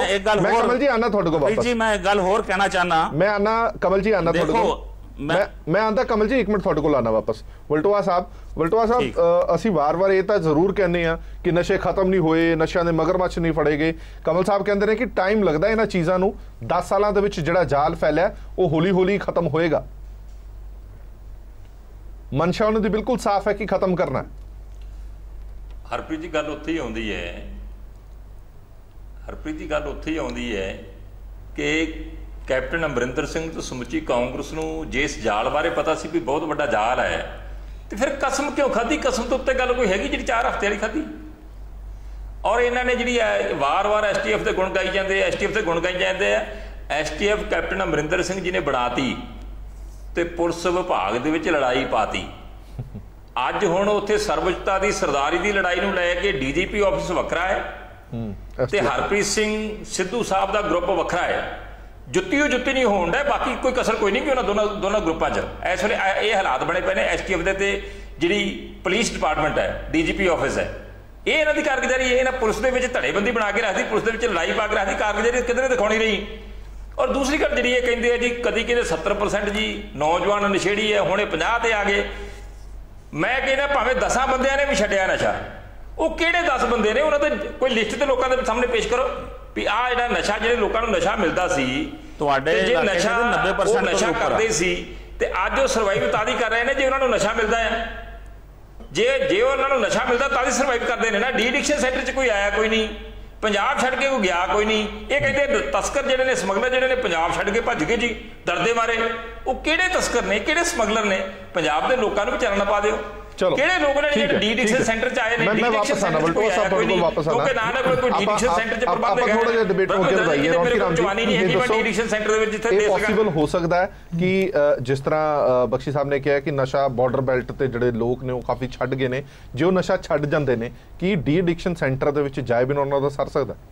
ਦੇਖੋ ਜਿਹੜਾ ਨਸ਼ੇ ਦਾ ਇਹ ਰੋਗ ਹੈ ਨਾ, ਇਹ ਕੋਈ ਇਸ ਤਰ੍ਹਾਂ ਦਾ ਨਹੀਂ ਹੈਗਾ ਤੁਸੀਂ ਜਦੋਂ ਮਰਜ਼ੀ ਇਹਨੂੰ ਛੱਡ ਦਿਓ ਤਾਂ ਜਦੋਂ ਮਰਜ਼ੀ ਇਹਨੂੰ ਫੜ ਲਓ। It is a process, because ਇਹਦੀਆਂ ਕਈ ਮੈਡੀਕਲੀ ਰਿਲੇਟਡ ਕੈਮੀਕਲਸ ਬੋਡੀ 'ਚ ਜਨਰੇਟ ਹੁੰਦੇ ਨੇ। ਜਦੋਂ ਤੁਹਾਨੂੰ ਨਸ਼ਾ ਨਹੀਂ ਮਿਲਦਾ, ਉਹ ਜਿਹੜੀ ਥੋੜਾ ਹੈ ਉਹ ਤੁਹਾਨੂੰ ਕਈ ਤਰ੍ਹਾਂ ਦੇ ਉਹਦੇ ਸਿੰਪਟਮ ਨਿਕਲਦੇ ਨੇ। ਕੁਝ ਲੋਕ ਤਾਂ ਮਤਲਬ ਇਹ ਹੈ ਕਿ ਉਹਨਾਂ ਦੀ ਬੋਡੀ ਸਟੇਬਲ ਨਹੀਂ ਹੁੰਦੀ ਹੈ, ਉਹ ਮਤਲਬ ਤੁਹਾਨੂੰ ਪਤਾ ਲੱਗ ਜਾਂਦਾ ਹੈ। ਤੇ ਉਸ ਲਈ ਜ਼ਰੂਰੀ ਹੈ ਕਿ ਉਹਨਾਂ ਨੂੰ ਡੀ ਐਡਿਕਸ਼ਨ ਸੈਂਟਰ ਜਾਣਾ ਪਏਗਾ। ਉਹਦੇ ਲਈ ਡਾਕਟਰ ਦੀ ਜ਼ਰੂਰਤ ਹੈ, ਡਾਕਟਰ ਦੇ ਨਾਲ ਹਸਪਤਾਲ ਦੀ ਜ਼ਰੂਰਤ ਹੈ, ਹਸਪਤਾਲ ਦੇ ਨਾਲ ਸਟਾਫ ਦੀ ਜ਼ਰੂਰਤ ਹੈ। ਇਸ ਲਈ ਇਹ ਬੜਾ ਜ਼ਰੂਰੀ ਹੈ। ਉਹ ਜਿਹੜੇ ਘਰ ਦੇ ਬੱਚੇ ਐਡਿਕਟਡ ਹੁੰਦੇ ਨੇ, ਜਦੋਂ ਉਹਨਾਂ ਨੂੰ ਉਹ ਜ਼ਬਰਦਸਤੀ ਉਹ ਨਸ਼ੇ ਤੋਂ ਵਾਂਝੇ ਰੱਖਦੇ ਨੇ ਤਾਂ ਉਹਨਾਂ ਦਾ ਜਦੋਂ ਹਾਲ ਹੁੰਦਾ ਹੈ ਉਹ ਦੇਖਿਆ ਬਣਦਾ ਹੈ ਤੇ ਉਹਨਾਂ ਨੂੰ ਫੜ ਕੇ ਲਿਜਾਂਦੇ ਨੇ। ਉਹ ਜਾਣਾ ਚਾਹੁੰਦੇ ਨਹੀਂ। ਜਿਹੜੇ ਡੀ ਐਡਿਕਸ਼ਨ ਸੈਂਟਰ ਹੁੰਦੇ ਨੇ ਉਹਨਾਂ ਦੇ ਉੱਥੇ ਬਾਉਂਸਰ ਰੱਖੇ ਹੁੰਦੇ ਨੇ, ਉਹ ਕਹਿੰਦੇ ਸਾਨੂੰ ਕੁੱਟਦੇ ਮਾਰਦੇ ਆ। ਉਹ ਕਹਿੰਦੇ ਕਰੀਏ ਕੀ, ਜੇ ਨਾ ਕੁੱਟੀਏ ਮਾਰਗੀਰਾਂ ਨੂੰ ਇਹ ਭੱਜ ਜਾਂਦੇ ਨੇ। ਉਹਨਾਂ ਨੂੰ ਉਹਨਾਂ ਨਸ਼ਾ ਨਹੀਂ ਦੇਣਾ ਹੁੰਦਾ ਜਿੰਨੀ ਉਹਨਾਂ ਦੀ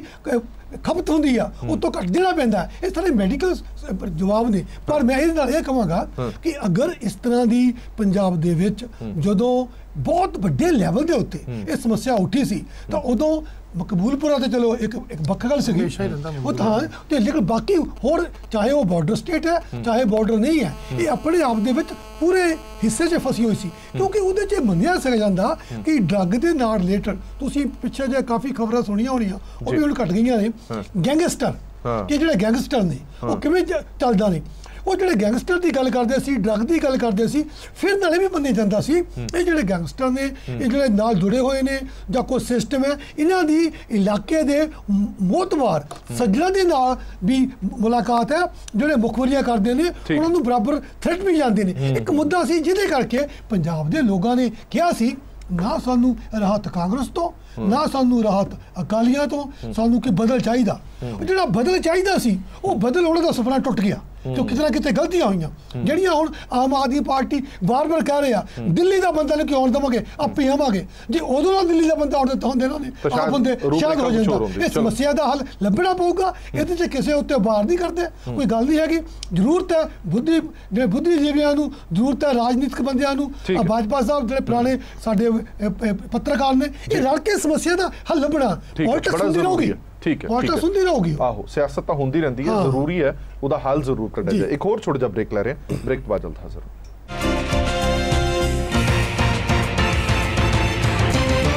ਬ੍ਰੇਕ ਤੋਂ ਬਾਅਦ ਦਰਸ਼ਕਾਂ ਦਾ ਇੱਕ ਵਾਰ ਫਿਰ ਤੋਂ ਸਵਾਗਤ ਹੈ। ਸਾਡੀ ਵਿਚਾਰ ਚਰਚਾ ਜਾਰੀ ਹੈ, ਟਾਈਮ ਘੱਟ ਹੈ। ਬਖਸ਼ੀ ਸਾਹਿਬ, ਇੱਕ ਸਵਾਲ ਦਾ ਜਵਾਬ ਜ਼ਰੂਰ ਮੈਂ ਜਾਣਨਾ ਚਾਹੁੰਦਾ। ਵਿਰੋਧੀ ਧਿਰਾਂ ਵੀ ਵਾਰ-ਵਾਰ ਸਵਾਲ ਚੁੱਕਦੀਆਂ ਨੇ।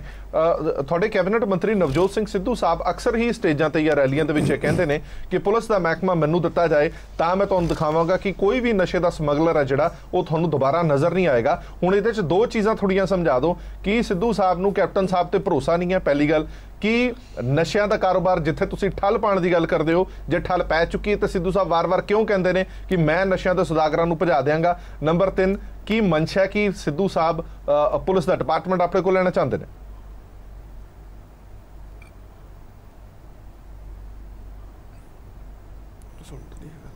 ਨਹੀਂ, ਇਹੋ ਜੀ ਕੋਈ ਗੱਲ ਨਹੀਂ ਹੈਗੀ।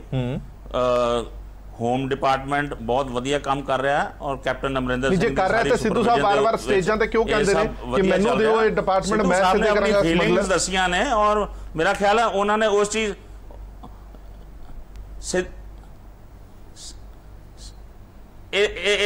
ਇਸ ਗੱਲ ਤੋਂ ਸਿੱਧੂ ਸਾਹਿਬ ਦੀ ਆਪਟਿਮਿਜ਼ਮ ਜਿਹੜੀ ਹੈ ਸਾਹਮਣੇ ਆਉਂਦੀ ਆ ਔਰ ਇਹ ਇਸੇ ਗੱਲ ਦੇ ਉੱਤੇ ਕੰਮ ਚੱਲ ਰਿਹਾ ਹੈ ਆਲਰੇਡੀ ਹੋਮ ਦੇ ਵਿੱਚ। ਤੇ ਇਸ ਗੱਲ ਦੇ ਉੱਤੇ ਬਹੁਤ ਜ਼ਿਆਦਾ ਡਿਬੇਟ ਕਰਨ ਦੀ ਲੋੜ ਨਹੀਂ ਹੈਗੀ।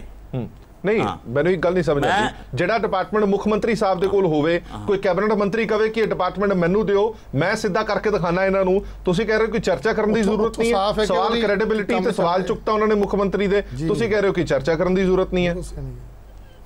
ਨਹੀਂ, ਇਹ ਤੇ ਮੈਂ ਇਹ ਗੱਲ ਮੈਂ ਸੁਣੀ ਤੇ ਨਹੀਂ ਹੈਗੀ, ਇਹ ਤੁਹਾਡੇ ਕੋਲ ਸੁਣ ਰਿਹਾ। ਮੈਂ ਤਾਂ ਬੜੀ ਹੈਰਾਨਗੀ ਹੈ ਜੀ, ਅਕਸਰ ਟੀਵੀਆਂ ਦੇ ਵਿੱਚ, ਅਖਬਾਰਾਂ ਦੇ ਵਿੱਚ ਸ਼ਰੇਆਮ ਸਿੱਧੂ ਸਾਹਿਬ ਕਹਿੰਦੇ ਨੇ। ਚਲੋ ਕੋਈ ਨਹੀਂ, ਵਲਟੋਆ ਸਾਹਿਬ ਜੇਕਰ ਸਿੱਧੂ ਸਾਹਿਬ ਨੂੰ ਇਹ ਡਿਪਾਰਟਮੈਂਟ ਦੇ ਦਿੱਤਾ ਜਾਏ, ਸ਼ਾਇਦ ਹੋ ਸਕਦਾ ਆਉਣ ਵਾਲੇ ਸਮੇਂ ਦੇ ਵਿੱਚ ਦਿੱਤਾ ਵੀ ਜਾਵੇ, ਜਦੋਂ ਵਾਰ-ਵਾਰ ਕਹਿ ਰਹੇ ਨੇ, ਤਾਂ ਮੈਨੂੰ ਲੱਗਦਾ ਕਾਫੀ ਫਰਕ ਪੈ ਜਾਏਗਾ। ਮੰਗ ਰਹੇ ਨੇ ਜੀ, ਕਹਿ ਰਹੇ। ਹਰਪ੍ਰੀਤ ਜੀ, ਪਹਿਲਾਂ ਤਾਂ ਇਹ ਦੱਸਿਆ ਜੇ ਕਿਸੇ ਵੀ ਸਰਕਾਰ ਦੇ ਵਿੱਚ ਮੰਤਰੀ ਪਦ ਦੇ ਅਹੁਦੇ ਦੇ ਉੱਤੇ ਬੈਠੇ ਹੋਏ ਵਿਅਕਤੀ ਦੀ ਜਿਹੜੀ ਕਾਰਗੁਜ਼ਾਰੀ ਕਿੱਥੋਂ ਮਿਣੀ ਜਾਂਦੀ ਜਾਂ ਮਿਥੀ ਜਾਂਦੀ ਹੈ, ਉਹਦੇ ਡਿਪਾਰਟਮੈਂਟ ਦੇ ਵਿੱਚ ਪਕੜ। ਮੇਰਾ ਖਿਆਲ ਹੈ ਕਿ ਸਰ ਨਵਜੋਤ ਸਿੰਘ ਸਿੱਧੂ ਰੌਲਾ ਪਾਉਣ ਤੋਂ ਇਲਾਵਾ, ਤਾੜਾ ਮਾਰਨ ਤੋਂ ਇਲਾਵਾ ਕੁਛ ਕੀਤਾ ਇਹਨਾਂ ਦੇ ਡਿਪਾਰਟਮੈਂਟ 'ਚ? ਆ ਜਿਹੜੀ ਹੈਰੀਟੇਜ ਵਾਕ, ਜਿਹੜੀ ਹੈਰੀਟੇਜ ਸਟਰੀਟ ਹੈ, ਸਿੱਖ ਪੈਨੋਰਾਮਾ ਹੈ, ਵੱਡੇ ਘੱਲੂਘਾਰੇ ਦਾ ਸਥਾਨ ਹੈ, ਜਾਂ ਹੋਰ ਜਿਹੜੀਆਂ ਯਾਦਗਾਰਾਂ ਨੇ ਜਿੱਥੇ ਸਟਾਫ ਨੇ ਹੜਤਾਲ ਕਰਤੀ ਕਿ ਜਦੋਂ ਦੇ ਨਵਜੋਤ ਸਿੰਘ ਸਿੱਧੂ ਕੋਲੇ ਇਹ ਡਿਪਾਰਟਮੈਂਟ ਆਇਆ ਹੈ ਤੇ ਉਦੋਂ ਤੋਂ ਉਹਨਾਂ ਨੂੰ ਤਨਖਾਹਾਂ ਵੀ ਨਹੀਂ ਮਿਲੀਆਂ, ਕੋਈ ਸਾਂਭ ਸੰਭਾਲ ਵਾਸਤੇ ਪੈਸਾ ਵੀ ਜਾਰੀ ਨਹੀਂ ਹੋਇਆ। ਆਪ ਦਾ ਡਿਪਾਰਟਮੈਂਟ ਦੱਸਾਂ ਪਿਆ ਨਹੀਂ ਜਾਂਦਾ। ਜਿਹੜੇ ਲੋਕਲ ਬਾਡੀਜ਼ ਦੀਆਂ ਜਿਹੜੀਆਂ ਕਮੇਟੀਆਂ ਨੇ ਉਹਨਾਂ ਵਿੱਚ ਤਨਖਾਹਾਂ ਨਹੀਂ ਦਿੱਤੀਆਂ ਜਾ ਰਹੀਆਂ। ਚਲੋ ਵਲਟੋਆ ਸਾਹਿਬ, ਆਪਾਂ ਇਸ਼ੂ ਨੂੰ ਟਕਾਈਏ ਨਾ, ਆਪਾਂ ਮੁੱਦੇ ਤੇ ਆਈਏ। ਕੋਈ ਲੋਕਲ ਬਾਡੀ ਡਿਪਾਰਟਮੈਂਟ 'ਚ ਕਿਸੇ ਤਰ੍ਹਾਂ ਦਾ ਕੋਈ ਵਿਕਾਸ ਦਾ ਕੰਮ ਨਹੀਂ ਹੋ ਰਿਹਾ। ਨਹੀਂ, ਮੁੱਦੇ ਦੀ ਗੱਲ ਕਰੀਏ। ਮੇਰੀ ਬੇਨਤੀ ਹੈ, ਮੈਂ ਉਹੀ ਲੱਗਾ ਗੱਲ ਕਰਨ ਵੀ ਕੈਪਟਨ ਅਮਰਿੰਦਰ ਸਿੰਘ ਜੀ ਦੇ ਡਿਪਾਰਟਮੈਂਟ ਤੇ ਉਂਗਲ ਚੁੱਕਣਾ, ਪਹਿਲੇ ਜਿਹੜਾ ਆਪ ਬੰਦਾ ਫੇਲ ਹੈ ਉਹ ਦੂਸਰੇ ਡਿਪਾਰਟਮੈਂਟ ਤੇ ਜਾਂ ਆਪ ਦੇ ਬੌਸ ਦੇ ਉੱਤੇ ਜੇ ਉਂਗਲ ਚੁੱਕਦਾ ਤੇ ਇਸ ਤੋਂ ਵੱਡਾ ਜਿਹੜਾ ਆਪਾਂ ਕਹਿ ਦਈਏ ਵੀ ਗੁਨਾਹ ਵੀ ਕੋਈ ਨਹੀਂ। ਕੈਪਟਨ ਅਮਰਿੰਦਰ ਸਿੰਘ ਪੰਜਾਬ ਦੇ ਮੁੱਖ ਮੰਤਰੀ ਨੇ, ਜਿਨ੍ਹਾਂ ਦੀ ਕ੍ਰੈਡੀਬਿਲਿਟੀ ਦੇ ਉੱਤੇ ਸ਼ੱਕ ਕੀਤਾ ਹੈ ਨਵਜੋਤ ਸਿੰਘ ਸਿੱਧੂ ਨੇ। ਮੈਂ ਤੇ ਇਸ ਗੱਲੋਂ ਹੈਰਾਨ ਹੈ ਕਿ ਕੈਪਟਨ ਅਮਰਿੰਦਰ ਸਿੰਘ ਜੀ ਅਜਿਹੇ ਮੰਤਰੀ ਨੂੰ ਬਰਦਾਸ਼ਤ ਕਿਵੇਂ ਕਰ ਰਹੇ ਨੇ, ਜਿਹੜਾ ਰੋਜ਼ਾਨਾ ਹੀ ਕਿਸੇ ਨਾ ਕਿਸੇ ਤਰ੍ਹਾਂ ਦੀਆਂ ਗੱਲਾਂ ਕਰਕੇ, ਕਿਸੇ ਨਾ ਕਿਸੇ ਤਰ੍ਹਾਂ ਦੇ ਬਿਆਨ ਦਾ ਕੇ ਕੈਪਟਨ ਅਮਰਿੰਦਰ ਸਿੰਘ ਦੀ ਕ੍ਰੈਡੀਬਿਲਿਟੀ ਨੂੰ ਡਾਊਨ ਕਰਦੇ ਆ, ਕਾਂਗਰਸ ਸਰਕਾਰ ਨੂੰ ਜਿਹੜਾ ਕਟਹਿਰੇ 'ਚ ਖੜਾ ਕਰਦੇ ਨੇ। ਔਰ ਦੂਸਰੀ ਗੱਲ ਜਿਹੜੀ ਹੈ, ਬਖਸ਼ੀ ਸਾਹਿਬ ਦੀ ਪਤਾ ਨਹੀਂ ਸੂਈ ਕਿੱਥੇ ਅੜੀ। ਹਰਪ੍ਰੀਤ ਜੀ, ਇੱਕ ਮਿੰਟ ਮੈਨੂੰ ਗੱਲ ਪੂਰੀ ਕਰ ਲੈਂਦੇ ਜੀ। ਇਹਨਾਂ ਦੀ ਸੂਈ ਕਿੱਥੇ ਅੜੀ ਹੈ? ਪੀਜੀਆਈ ਦਾ ਸਰਵੇ ਆਇਆ ਜਿਹੜਾ 2015-16 ਦਾ ਆ ਜੀ। ਉਹਨਾਂ ਨੇ ਪੂਰੇ ਤੱਥਾਂ ਦੇ ਤਹਿਤ ਲੋਕਾਂ ਦੇ ਸਾਹਮਣੇ ਅੰਕੜੇ ਪੇਸ਼ ਕੀਤੇ ਕਿ 1% ਤੋਂ ਘੱਟ ਵੀ ਜਿਹੜੀ ਮਾਰੂ ਡਰੱਗ ਆ ਉਹਦੇ ਲੋਕ ਆਦੀ ਨੇ ਪੰਜਾਬ 'ਚ। 1% ਤੋਂ ਘੱਟ ਵੀ, ਜਿਹੜਾ ਇਹ 70% ਕਹਿੰਦੇ ਸੀਗੇ। ਔਰ ਦੂਸਰੀ ਗੱਲ ਜਿਹੜੀ ਹੈ, ਪਹਿਲੋਂ ਜਾਖੜ ਸਾਹਿਬ ਨੇ ਕਿਹਾ ਜੀ ਇਹ ਸਰਵੇ ਝੂਠਾ ਆ, ਫਿਰ ਜਾਖੜ ਸਾਹਿਬ ਨੇ ਸਮਝਿਆ ਵੀ ਇਹ ਤਾਂ ਪੀਜੀਆਈ ਦਾ ਬੜਾ ਅਥੈਂਟਿਕ ਸਰਵੇ ਹੈ, ਮੈਂ ਇਹਨੂੰ ਝਠਲਾ ਨਹੀਂ ਸਕਦਾ। ਫਿਰ ਕਹਿੰਦੇ ਨੇ ਜੀ ਇਹ ਕੈਪਟਨ ਅਮਰਿੰਦਰ ਸਿੰਘ ਦੀ ਸਰਕਾਰ ਦੀ ਪ੍ਰਾਪਤੀ ਹੈ।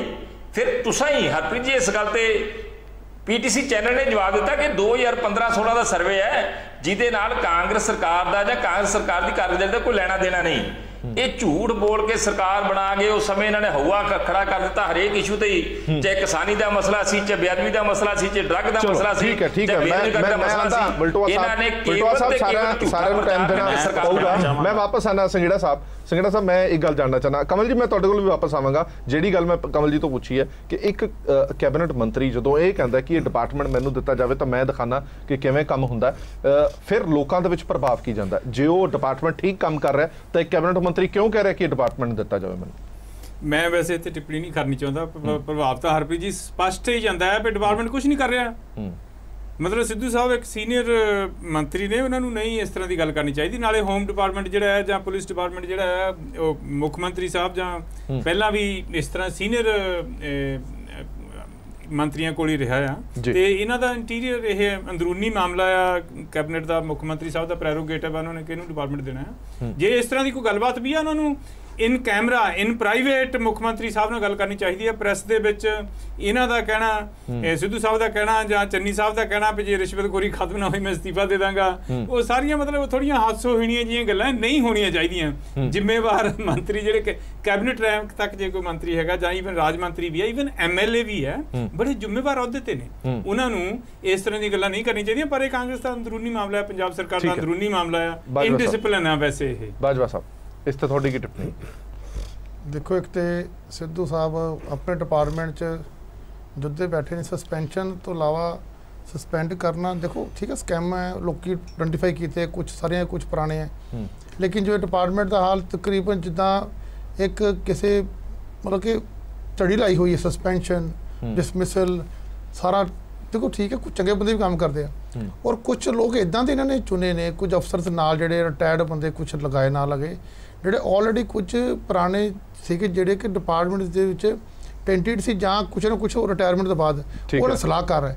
ਮੈਨੂੰ ਲੱਗਦਾ ਕਿ ਜਿਹੜੀ ਬਾਰ-ਬਾਰ ਕਰਨਾ ਉਹ ਇੱਕ ਜਿੱਦ ਤੱਕ ਹੁਣ ਤੱਕ ਇਸ ਗੱਲ ਤੋਂ ਮਨਸ਼ਾ ਤੱਕ ਕਿਤੇ ਆਈ ਨਹੀਂ, ਹੋਮ ਦੀ ਆਈ ਨਹੀਂ ਹੈ, ਕਿਉਂਕਿ ਇੱਕੋ ਇਸ਼ਾਰਾ ਦੋ ਚਾਰ ਉਹਨਾਂ ਕਾਲੀ ਲੀਡਰਾਂ ਦੇ ਉੱਪਰ ਹੈਗਾ ਕਿ ਇੱਕ ਤੁਸੀਂ ਮੈਨੂੰ ਦੇ ਦਿਓ, ਮੈਨੂੰ ਇਹ ਕਰ ਦਾਂਗਾ। ਚਾਹੇ ਸਰਦਾਰ ਬਿਕਰਮ ਜੀਠੇ ਦੀ ਗੱਲ ਕਰੀ ਜਾਣ, ਚਾਹੇ ਕਿਸੇ ਦੋ ਚਾਰ ਬੰਦੇ ਬਿਲਕੁਲ ਜਿਹੜੇ ਇਹਨਾਂ ਦੇ ਉੱਪਰ ਉਹਨਾਂ ਨੇ ਬੋਲਣਾ ਹੀ ਬੋਲਣਾ ਹੈ।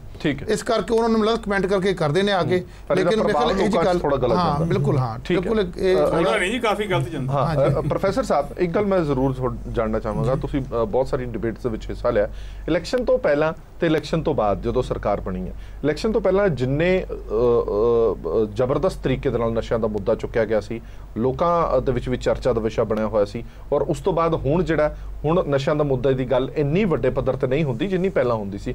ਇਹ ਤੋਂ ਦੋ ਗੱਲਾਂ ਸਾਫ਼ ਜ਼ਾਹਰ ਹੁੰਦੀਆਂ ਨੇ, ਜਾਂ ਤਾਂ ਮੁੱਦਾ ਸਿਰਫ ਸਿਆਸੀ ਸੀਗਾ, ਜ਼ਿਆਦਾ ਹਾਈਲਾਈਟ ਸੀਗਾ, ਜਾਂ ਫਿਰ 6 ਮਹੀਨਿਆਂ ਦੇ ਵਿੱਚ ਕੁਝ ਨਾ ਕੁਝ ਹੋਇਆ ਇਸ ਕਰਕੇ ਠੱਲ ਪਈ ਹੈ।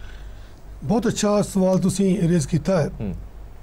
ਇਹ ਜਦੋਂ ਅਸੀਂ ਇਲੈਕਸ਼ਨ ਨੂੰ ਲੋਕਤੰਤਰ ਦੇ ਵਿੱਚ ਇਲੈਕਸ਼ਨ ਦੇ ਮੁੱਦਿਆਂ ਨੂੰ ਸਮਝਣ ਦੀ ਕੋਸ਼ਿਸ਼ ਕਰਦੇ ਹਾਂ, ਉਦੋਂ ਜਿਹੜੇ ਇਲੈਕਸ਼ਨ ਦੇ ਦੌਰਾਨ ਮੁੱਦੇ ਉੱਠਦੇ ਨੇ ਜਾਂ ਇਲੈਕਸ਼ਨ ਤੋਂ ਥੋੜਾ ਪਹਿਲਾਂ ਮੁੱਦੇ ਉੱਠਦੇ ਨੇ, ਉਹਨਾਂ ਮੁੱਦਿਆਂ ਦੀ ਕਿੰਨੀ ਕੁ ਡੀਪ ਰੂਟਡ ਪੋਜੀਸ਼ਨ ਹੁੰਦੀ ਹੈ, ਉਹ ਪਤਾ ਲੱਗਦਾ ਲੋਕਾਂ ਦੀ ਇਲੈਕਸ਼ਨ ਤੋਂ ਬਾਅਦ ਉਹਨਾਂ ਮੁੱਦਿਆਂ ਦੇ ਉੱਤੇ ਪਹਿਰੇਦਾਰੀ, ਕਿਉਂਕਿ ਮੁੱਦਾ ਸੀ ਇਸ ਲਈ ਪੋਲੀਟੀਕਲ ਬੰਦਿਆਂ ਨੇ ਉਹਨੂੰ ਆਰਟੀਕੂਲੇਟ ਕੀਤਾ, ਉਹਨੂੰ ਰੂਪ ਦਿੱਤਾ, ਰੂਪ ਦੇ ਕੇ ਉਹਨੂੰ ਇਲੈਕਸ਼ਨ ਦੇ ਵਿੱਚ ਉਹਦੇ ਨਾਲ ਪਲੇ ਕੀਤਾ, ਉਹ ਲੋਕਾਂ ਨੇ ਉਹਨੂੰ ਰਿਸਪੌਂਡ ਕੀਤਾ ਕਿਉਂਕਿ ਮੁੱਦਾ ਸੀ।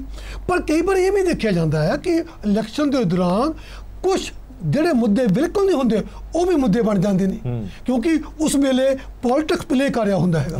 ਉਹ ਜਦੋਂ ਉਹ ਮੁੱਦੇ ਬਣ ਜਾਂਦੇ ਨੇ ਇਲੈਕਸ਼ਨ ਤੋਂ ਬਾਅਦ ਫਿਰ ਉਹਨਾਂ ਮੁੱਦਿਆਂ ਦੇ ਉੱਤੇ ਕੋਈ ਪਹਿਰੇਦਾਰੀ ਜ਼ਰੂਰ ਨਹੀਂ ਕਰਦਾ, ਲੱਗਦਾ ਕਿ ਮੁੱਦਾ ਨਹੀਂ ਇਹ ਜੁਮਲਾ ਸੀਗਾ, ਇਹ ਮੁੱਦਾ ਨਹੀਂ ਹੈ ਜੁਮਲਾ ਸੀਗਾ। ਬਹੁਤ ਸਾਰੇ ਜੁਮਲੇ ਹੁੰਦੇ ਇਲੈਕਸ਼ਨ 'ਚ ਜਿੱਤਣ ਵਾਸਤੇ, ਲੇਕਿਨ ਨਸ਼ੇ ਦਾ ਮੁੱਦਾ ਬੜਾ ਇੰਪੋਰਟੈਂਟ ਸੀ, ਨਸ਼ੇ ਦਾ ਮੁੱਦਾ ਬੜਾ ਇੰਪੋਰਟੈਂਟ ਸੀ, ਨਸ਼ੇ ਦਾ ਮੁੱਦਾ ਲੋਕਾਂ ਨਾਲ ਜੁੜਿਆ ਹੋਇਆ ਸੀਗਾ। ਉਹਦੇ ਤੇ ਲੋਕ ਜਿਹੜੇ ਨੇ ਹੁਣ ਹਜੇ ਵੀ ਵੱਖ-ਵੱਖ ਲੈਵਲ ਦੇ ਉੱਤੇ, ਆਪਣੇ ਲੈਵਲ ਦੇ ਉੱਤੇ ਜਿੱਥੇ ਵੀ ਉਹਨਾਂ ਨੂੰ ਜੋ ਉਹਨਾਂ ਦੀ ਸਭਾ ਹੈ, ਉਹਨਾਂ ਦੀ ਸੰਸਥਾ ਹੈ, ਜਿੱਥੇ ਕਿਤੇ ਜਾਂਦੇ ਨੇ ਉਹਦੇ ਤੇ ਗੱਲ ਰਹਿੰਦੀ ਹੈ। ਲੇਕਿਨ ਰਾਜਨੀਤਿਕ ਤੌਰ ਤੇ ਗੱਲ ਜਿਹੜੀ ਆ ਉਹ ਉਸ ਤਰ੍ਹਾਂ ਜ਼ੋਰ ਨਾਲ ਨਹੀਂ ਬਣੀ, ਕਿਉਂਕਿ ਜਿਹੜੀ STF ਸੀਗੀ ਜਦੋਂ ਉਹ ਬਣੀ ਹੈ ਲੱਗਿਆ ਵੀ ਹਾਂ ਇਸ ਸਰਕਾਰ ਚਾਹੁੰਦੀ ਆ ਕਿ ਇਸ ਮੁੱਦੇ ਨੂੰ ਅੱਗੇ ਲੈ ਕੇ ਵਧਾਵੇ, ਉਹ ਵੀ ਚਾਹੁੰਦੀ ਆ ਕਿ ਸਾਨੂੰ ਪੁਲਿਸ ਦੇ ਵਿੱਚੋਂ ਚੁਣਨਾ ਹੈ। ਪਰੰਤੂ ਇਹ ਮੁੱਦਾ ਜਦੋਂ ਇਹ ਹੁਣ ਇਲੈਕਸ਼ਨ ਆ ਰਿਹਾ, ਜਿਮਨੀ ਚੋਣਾਂ ਹੋ ਰਹੀਆਂ ਨੇ, ਉਹਦੇ ਵਿੱਚ ਵੀ ਕਿਤੇ ਨਾ ਕਿਤੇ ਇਹ ਆਪਣਾ ਅਕਸ ਦਿਖਾਏਗਾ। ਲੋਕਾਂ ਨੂੰ ਪਤਾ ਹੈ ਕਿ ਜਿਹੜੇ ਵਾਅਦੇ ਕੀਤੇ ਗਏ ਨੇ ਉਹ ਜਾਣਦੇ ਨੇ ਇਹ ਵਾਅਦੇ ਬੜੇ ਇੰਪੋਰਟੈਂਟ। ਮੁੱਦਾ ਹੁਣ ਇਹ ਵੱਖਰੀ ਗੱਲ ਹੈ ਕਿ ਰਿਵਰਸ ਹੋ ਗਿਆ ਮੁੱਦਾ, ਪਹਿਲਾਂ ਦੂਜੇ ਪਾਸੇ ਸੀ ਹੁਣ ਦੂਜੇ ਪਾਸੇ ਚਲਾ ਗਿਆ। ਕਮਲ ਜੀ ਮੈਂ ਤੁਹਾਡੇ ਤੋਂ ਇੱਕ ਗੱਲ ਦੁਬਾਰਾ ਫਿਰ ਪੁੱਛਣਾ ਚਾਹਨਾ, ਮੈਂ ਉਮੀਦ ਕਰਦਾ ਕਿ ਹੁਣ ਤੁਸੀਂ ਜਵਾਬ ਦਿਓਗੇ। ਦੋ ਚੀਜ਼ਾਂ ਦਾ ਜਵਾਬ ਦੇ ਦਿਓ। ਜਿਹੜਾ STF ਦਾ ਤੁਸੀਂ ਗਠਨ ਕੀਤਾ ਗਿਆ ਉਹਦੇ ਵਿੱਚ ਮੁਲਾਜ਼ਮਾਂ ਦੀ ਵੱਡੀ ਘਾਟ ਹੈ, 400 ਬੰਦੇ ਰੱਖੇ ਗਏ ਨੇ, 1250 ਬੰਦਿਆਂ ਦਾ ਸਟਾਫ ਰੱਖਿਆ ਜਾਣਾ। ਜਦ ਤੱਕ ਤੁਸੀਂ ਸਟਾਫ ਪੂਰਾ ਨਹੀਂ ਕਰੋਗੇ ਤਾਂ ਤੁਸੀਂ ਕੀ ਉਮੀਦ ਕਰਦੇ ਹੋ ਕਿ STF ਆਪਣਾ ਸਹੀ ਤਰੀਕੇ ਨਾਲ ਕੰਮ ਕਰੇਗੀ? ਔਰ ਦੂਜਾ ਮੁੱਖ ਸਵਾਲ ਜਿਹੜਾ ਮੇਰਾ ਪਹਿਲਾਂ ਸੀਗਾ, 6 ਮਹੀਨੇ ਦੀ ਤੁਹਾਡੀ ਕਾਰਗੁਜ਼ਾਰੀ ਤੋਂ ਬਾਅਦ ਤੁਹਾਨੂੰ ਕੀ ਲੱਗਦਾ ਕਿ ਹੁਣ ਪੰਜਾਬ ਦੇ ਵਿੱਚ ਕਿੰਨੇ ਫੀਸਦ ਨਸ਼ੇੜੀ ਰਹਿ ਗਏ ਨੇ?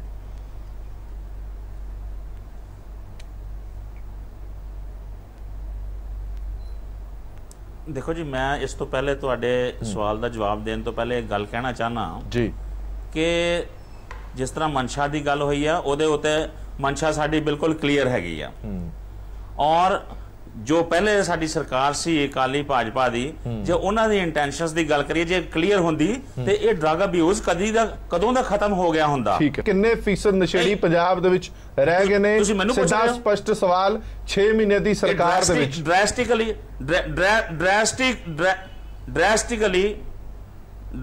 ਡਰੈਸਟਿਕਲੀ ਇਸ ਪਰਸੈਂਟੇਜ ਦੇ ਵਿੱਚ ਵਿਦਆਊਟ ਐਨੀ ਡਾਊਟ ਕਮੀ ਆਈ ਹੈਗੀ ਆ। ਲੇਕਿਨ ਜਿਹੜੀ ਗੱਲ ਮੈਂ ਤੁਹਾਨੂੰ ਪਹਿਲੇ ਬੇਨਤੀ ਕੀਤੀ ਆ ਕਿ ਇੰਨਾ ਵੱਡਾ ਬੋਰਡ ਜਿਹੜਾ ਉਹਨੂੰ ਇਰੈਡੀਕੇਟ ਕਰਦਿਆਂ ਟਾਈਮ ਲੱਗਦਾ ਹੈ ਥੋੜਾ। ਜਿਹੜੀ ਤੁਸੀਂ ਬਾਰ-ਬਾਰ ਮੈਨੂੰ ਇਹ ਗੱਲ ਪੁੱਛ ਰਹੇ ਹੋ ਕਿ 1235 ਦਾ ਸਟਾਫ ਔਰ 400 ਕੁਛ ਰੱਖਿਆ ਜੀ, ਲੇਕਿਨ ਜਿਹੜੇ ਉਹਨਾਂ ਦੀ ਸਿੰਸੈਰਿਟੀ ਹੈ ਅਫਸਰਾਂ ਦੀ ਔਰ ਜਿਸ ਢੰਗ ਨਾਲ ਉਹ ਕੰਮ ਕਰ ਰਹੇ ਨੇ ਇਹਨੇ ਥੋੜੇ ਸਮੇਂ ਦੇ ਵਿੱਚ ਉਹਨਾਂ ਦਾ ਕਮੈਂਡੇਬਲ ਕੰਮ ਹੈਗਾ। ਇਹ ਨਜ਼ਰ ਆਉਂਦਾ ਹੈ, ਸਮਝ ਨਹੀਂ ਆਉਂਦਾ। ਮੈਂ ਤੁਹਾਨੂੰ ਸਵਾਲ ਕੀ ਪੁੱਛਦਾ ਔਰ ਤੁਸੀਂ ਜਵਾਬ ਕੀ ਦਿੰਦੇ ਹੋ? ਸਿਰਫ ਔਰ ਸਿਰਫ ਚਲੋ ਠੀਕ ਹੈ, ਜਿੱਦਾਂ ਤੁਸੀਂ ਅੰਕੜਾ 70% ਦਾ ਕਿਹਾ ਸੀ, ਮੈਨੂੰ ਬੜੀ ਖੁਸ਼ੀ ਹੁੰਦੀ ਕਿ ਉਸੇ ਤਰ੍ਹਾਂ ਤੁਸੀਂ ਹੁਣ ਅੰਕੜਾ ਦੱਸਦੇ। ਹੁਣ ਤੁਸੀਂ ਜ਼ਰੂਰ ਇਹ ਕਹਿ ਰਹੇ ਹੋ ਕਿ ਕਮੀ ਆਈ ਹੈ। ਜਿਸ ਤਰ੍ਹਾਂ 70% ਪੰਜਾਬੀ ਨਸ਼ੇੜੀ ਕੇਸ ਸੀ, ਜੇ ਉਸੇ ਤਰ੍ਹਾਂ ਹੁਣ ਦੱਸ ਦਿੰਦੇ ਤਾਂ ਉਹ ਬੜੀ ਖੁਸ਼ੀ ਹੁੰਦੀ। ਬਿਲਕੁਲ ਕਮੀ ਆਈ ਆ, ਇਹ ਨਜ਼ਰ ਆਉਂਦਾ ਹੈ ਸਾਨੂੰ। ਅੱਛਾ, ਜਿਨ੍ਹਾਂ ਲੋਕਾਂ ਨੇ ਨਸ਼ੇ ਛੱਡੇ ਨੇ, ਸਟੈਟਿਸਟਿਕਲੀ ਇਹ ਗੱਲ ਪੁੱਛਣ ਦੀ ਮੈਨੂੰ ਕੋਸ਼ਿਸ਼ ਕਰ ਰਹੀ ਹਾਂ, ਲੇਕਿਨ ਮੈਂ ਤੁਹਾਨੂੰ ਟ੍ਰੈਂਡ ਦੱਸ ਰਿਹਾ, ਜਿਨ੍ਹਾਂ ਨੇ ਛੱਡਿਆ ਸ਼ਬਦਾਂ ਜਿਨ੍ਹਾਂ ਨੂੰ ਟ੍ਰੈਂਡ ਦੱਸ ਰਿਹਾ, ਟ੍ਰੈਂਡ ਹੈਜ਼ ਗੋਨ ਡਾਊਨ। ਠੀਕ ਹੈ, ਜਿਨ੍ਹਾਂ ਲੋਕਾਂ ਨੇ ਛੱਡਿਆ, ਜਿਨ੍ਹਾਂ ਨੇ ਨਸ਼ਾ ਛੱਡਿਆ, ਜੇ ਘਟਿਆ ਤੁਸੀਂ ਕਹਿ ਰਹੇ ਹੋ, ਤਾਂ ਉਹ ਕਿੱਥੇ ਨੇ ਲੋਕ? ਕਿਹੜੇ ਹਸਪਤਾਲਾਂ ਦੇ ਵਿੱਚ ਨੇ? ਕਿਹੜੇ ਡੀ ਐਡਿਕਸ਼ਨ ਸੈਂਟਰ ਦੇ ਵਿੱਚ ਕੰਮ ਉਹਨਾਂ ਦਾ ਇਲਾਜ ਚੱਲ ਰਿਹਾ? ਕਿਹੜੇ ਡਾਕਟਰ ਉਹਨਾਂ ਦਾ ਇਲਾਜ ਕਰ ਰਹੇ ਨੇ? ਕਿਹੜੇ ਇਲਾਕਿਆਂ ਤੋਂ ਲੋਕਾਂ ਨੇ ਨਸ਼ੇ ਛੱਡੇ ਨੇ? ਦੇਖੋ ਜਿਹੜੀ ਤੁਸੀਂ ਗੱਲ ਜਿਹੜੀ ਮੈਨੂੰ ਪੁੱਛਣਾ ਚਾਹੁੰਦੇ ਹੋ, ਮੈਂ ਉਹਦਾ ਜਵਾਬ ਦੇ ਰਿਹਾ ਤੁਹਾਨੂੰ। ਇਹ ਜਿਹੜਾ ਰੀਹੈਬਿਲਿਟੇਸ਼ਨ ਵਾਲਾ ਸਾਰਾ ਜਿਹੜੀ ਗੱਲ ਹੈਗੀ ਆ, ਇਹਦੇ ਵਿੱਚ ਸਰਕਾਰ ਦਾ ਸਹਿਯੋਗ ਪਬਲਿਕ ਨੂੰ ਵੀ ਦੇਣਾ ਪਏਗਾ। ਉਹਨਾਂ ਡਰੱਗ ਜਿਹੜੇ ਵਿਕਟਮਸ ਨੇ ਉਹਨਾਂ ਦੇ ਪੇਰੈਂਟਸ ਔਰ ਇਹ ਅਵੇਅਰਨੈਸ, ਮੈਂ ਇਸ ਗੱਲ ਨਾਲ ਬਿਲਕੁਲ ਸਹਿਮਤ ਹਾਂ ਕਿ ਇਹ ਇੱਕ ਅਵੇਅਰਨੈਸ ਡਰਾਈਵ ਜਿਹੜੀ ਹੈ। ਮੇਰੀ ਗੱਲ ਦਾ ਹਾਲੇ ਵੀ ਜਵਾਬ ਤੁਸੀਂ ਦੇ ਨਹੀਂ ਸਕੇ ਕਿ ਜੇ ਕਮੀ ਆਈ ਹੈ ਤਾਂ ਉਹ ਲੋਕ ਕਿੱਥੇ ਇਲਾਜ ਕਰਨੇ? ਕਾਉਂਸਲਿੰਗ ਦੀ ਲੋੜ ਹੈ। ਖਤਮ ਕਰਾਂਗੇ, ਮੇਰੇ ਕੋਲ ਟਾਈਮ ਘੱਟ ਹੈ। ਹਾਂਜੀ ਸੰਜੀਨਾ ਸਾਹਿਬ, ਕਿੱਥੇ ਇਲਾਜ ਚੱਲ ਰਿਹਾ ਉਹਨਾਂ ਦਾ? ਦੇਖੋ ਜੀ, ਕਮੀ ਜਿਹੜੀ ਆ ਇਹ ਤਾਂ ਸਬਜੈਕਟਿਵ ਜੀ ਗੱਲ ਹੁਣ ਕਮਲ ਜੀ ਕਹੀ ਜਾਂਦੇ, ਬਖਸ਼ੀ ਸਾਹਿਬ, ਵੀ ਉਹ ਜਿਹੜੀ ਤੁਸੀਂ ਗੱਲ ਕਹੀ ਆ ਉਹਦਾ ਤਾਂ ਜਵਾਬ ਦੇ ਨਹੀਂ ਸਕੇ। ਮੈਂ ਤਾਂ ਇਹਦਾ ਜਵਾਬ ਇਹੀ ਦਊਂਗਾ ਵੀ ਜਿੱਥੇ ਪਰਸੈਂਟੇਜ ਸੀਗੀ ਉੱਥੇ ਕਹੀ ਆ। ਪਹਿਲਾਂ ਇੰਪ੍ਰੈਸ਼ਨ ਜ਼ਰੂਰ ਬਣਿਆ ਆ, ਅਫਸਰਾਂ ਨੇ ਕੰਮ ਵੀ ਕੀਤਾ ਹੈ, ਇਹਦੇ 'ਚ ਕੋਈ ਸ਼ੱਕ ਨਹੀਂ। ਅਸੀਂ ਬਾਰ-ਬਾਰ ਬਖਸ਼ੀ ਜੀ ਕਹਿ ਰਹੇ ਆ ਵੀ ਤੁਸੀਂ ਅਫਸਰਾਂ ਤੇ ਸ਼ੱਕ ਨਾ ਕਰੋ, ਅਸੀਂ ਨਹੀਂ ਉਹਨਾਂ ਤੇ ਸ਼ੱਕ ਕਰ ਰਹੇ। ਹਰ ਡਿਪਾਰਟਮੈਂਟ ਵਿੱਚ ਚੰਗੇ ਅਫਸਰ ਵੀ ਹੁੰਦੇ ਆ, ਚੁਣ ਕੇ ਲਾਏ ਹੋਣਗੇ ਕੈਪਟਨ ਸਾਹਿਬ ਨੇ, ਮੈਨੂੰ ਇਕੱਲੇ ਬਾਰੇ ਜਾਣਕਾਰੀ ਤਾਂ ਨਹੀਂ ਹੈ। ਤੇ ਮੈਂ ਇੱਕ ਗੱਲ ਜ਼ਰੂਰ ਕਹਿਣੀ ਚਾਹੁੰਦਾ, ਜਿਹੜੀ ਸਟਾਫ ਦੀ ਗੱਲ ਹਰਪ੍ਰੀਤ ਜੀ ਬਾਰ-ਬਾਰ ਹੋ ਰਹੀ ਹੈ, ਇਹ ਸਾਰੀਆਂ ਕੁਆਸੀ ਜੁਡੀਸ਼ੀਅਲ ਚੀਜ਼ਾਂ ਹੁੰਦੀਆਂ ਆ। ਇੱਕ ਵਿਅਕਤੀ ਨੂੰ ਤੁਸੀਂ ਮਾੜੇ ਜਿਹਾ ਹੱਥ ਲਾਉਂਦੇ ਹੋ, ਉਹਨੇ ਅਦਾਲਤ ਵਿੱਚ ਵੀ ਜਾਣਾ, ਪ੍ਰੀ ਅਰੈਸਟ ਬੇਲ ਵੀ ਕਰਾਉਣੀ ਆ, ਔਰ ਜੇ ਉਹਦਾ ਹੱਥ ਪੈਂਦਾ ਹੋਇਆ ਉਹਨੇ ਕੰਮ ਕਰਨ ਵਾਲੇ ਅਫਸਰ ਦੇ ਵਿਰੁੱਧ ਵੀ ਕੁਝ ਨਾ ਕੁਝ ਕਰ ਦੇਣਾ ਆ। ਸੋ ਇਹਦੇ ਵਿੱਚ ਲਿਖਾ ਪੜੀ ਬਹੁਤ ਵੱਧ ਜਾਂਦੀ ਆ। ਮੈਂ ਵੀ ਸਰਕਾਰੀ ਅਫਸਰ ਰਿਹਾ ਆ, ਕੋਈ ਵੀ ਗੱਲ ਜਿਹੜੀ ਕੁਆਸੀ ਜੁਡੀਸ਼ੀਅਲ ਉਹਦੇ ਵਿੱਚ ਲਿਖਾ ਪੜੀ ਬਹੁਤ ਵੱਧ ਜਾਂਦੀ ਆ। ਸਟਾਫ ਪਹਿਲੀ ਗੱਲ ਤਾਂ ਰੇਡ ਕਰਨ ਲਈ, ਦੂਸਰੇ ਕਰਨ ਲਈ CID ਵਾਸਤੇ, ਸਾਰੇ ਕੰਮ ਵਾਸਤੇ ਸਟਾਫ ਦੀ ਲੋੜ ਹੈ। ਤੁਸੀਂ ਉਹਨਾਂ ਨੂੰ ਇਨਫਰਾਸਟ੍ਰਕਚਰ ਹੀ ਨਹੀਂ ਪੂਰਾ ਦਿਓਗੇ, ਉਹ ਢਾਂਚਾ ਹੀ ਨਹੀਂ ਪੂਰਾ ਬਣੂਗਾ, ਤਾਂ ਕਾਰਵਾਈ ਕਿੱਥੋਂ ਕਰਨਗੇ? ਉਹਦੇ ਨਾਲ ਦੂਜੇ ਢਾਂਚੇ ਜਿਹੜੇ ਨਾਲ ਅਟੈਚ ਚੀਜ਼ਾਂ ਉਹ ਗੈਰ ਹਾਜ਼ਰ ਨੇ।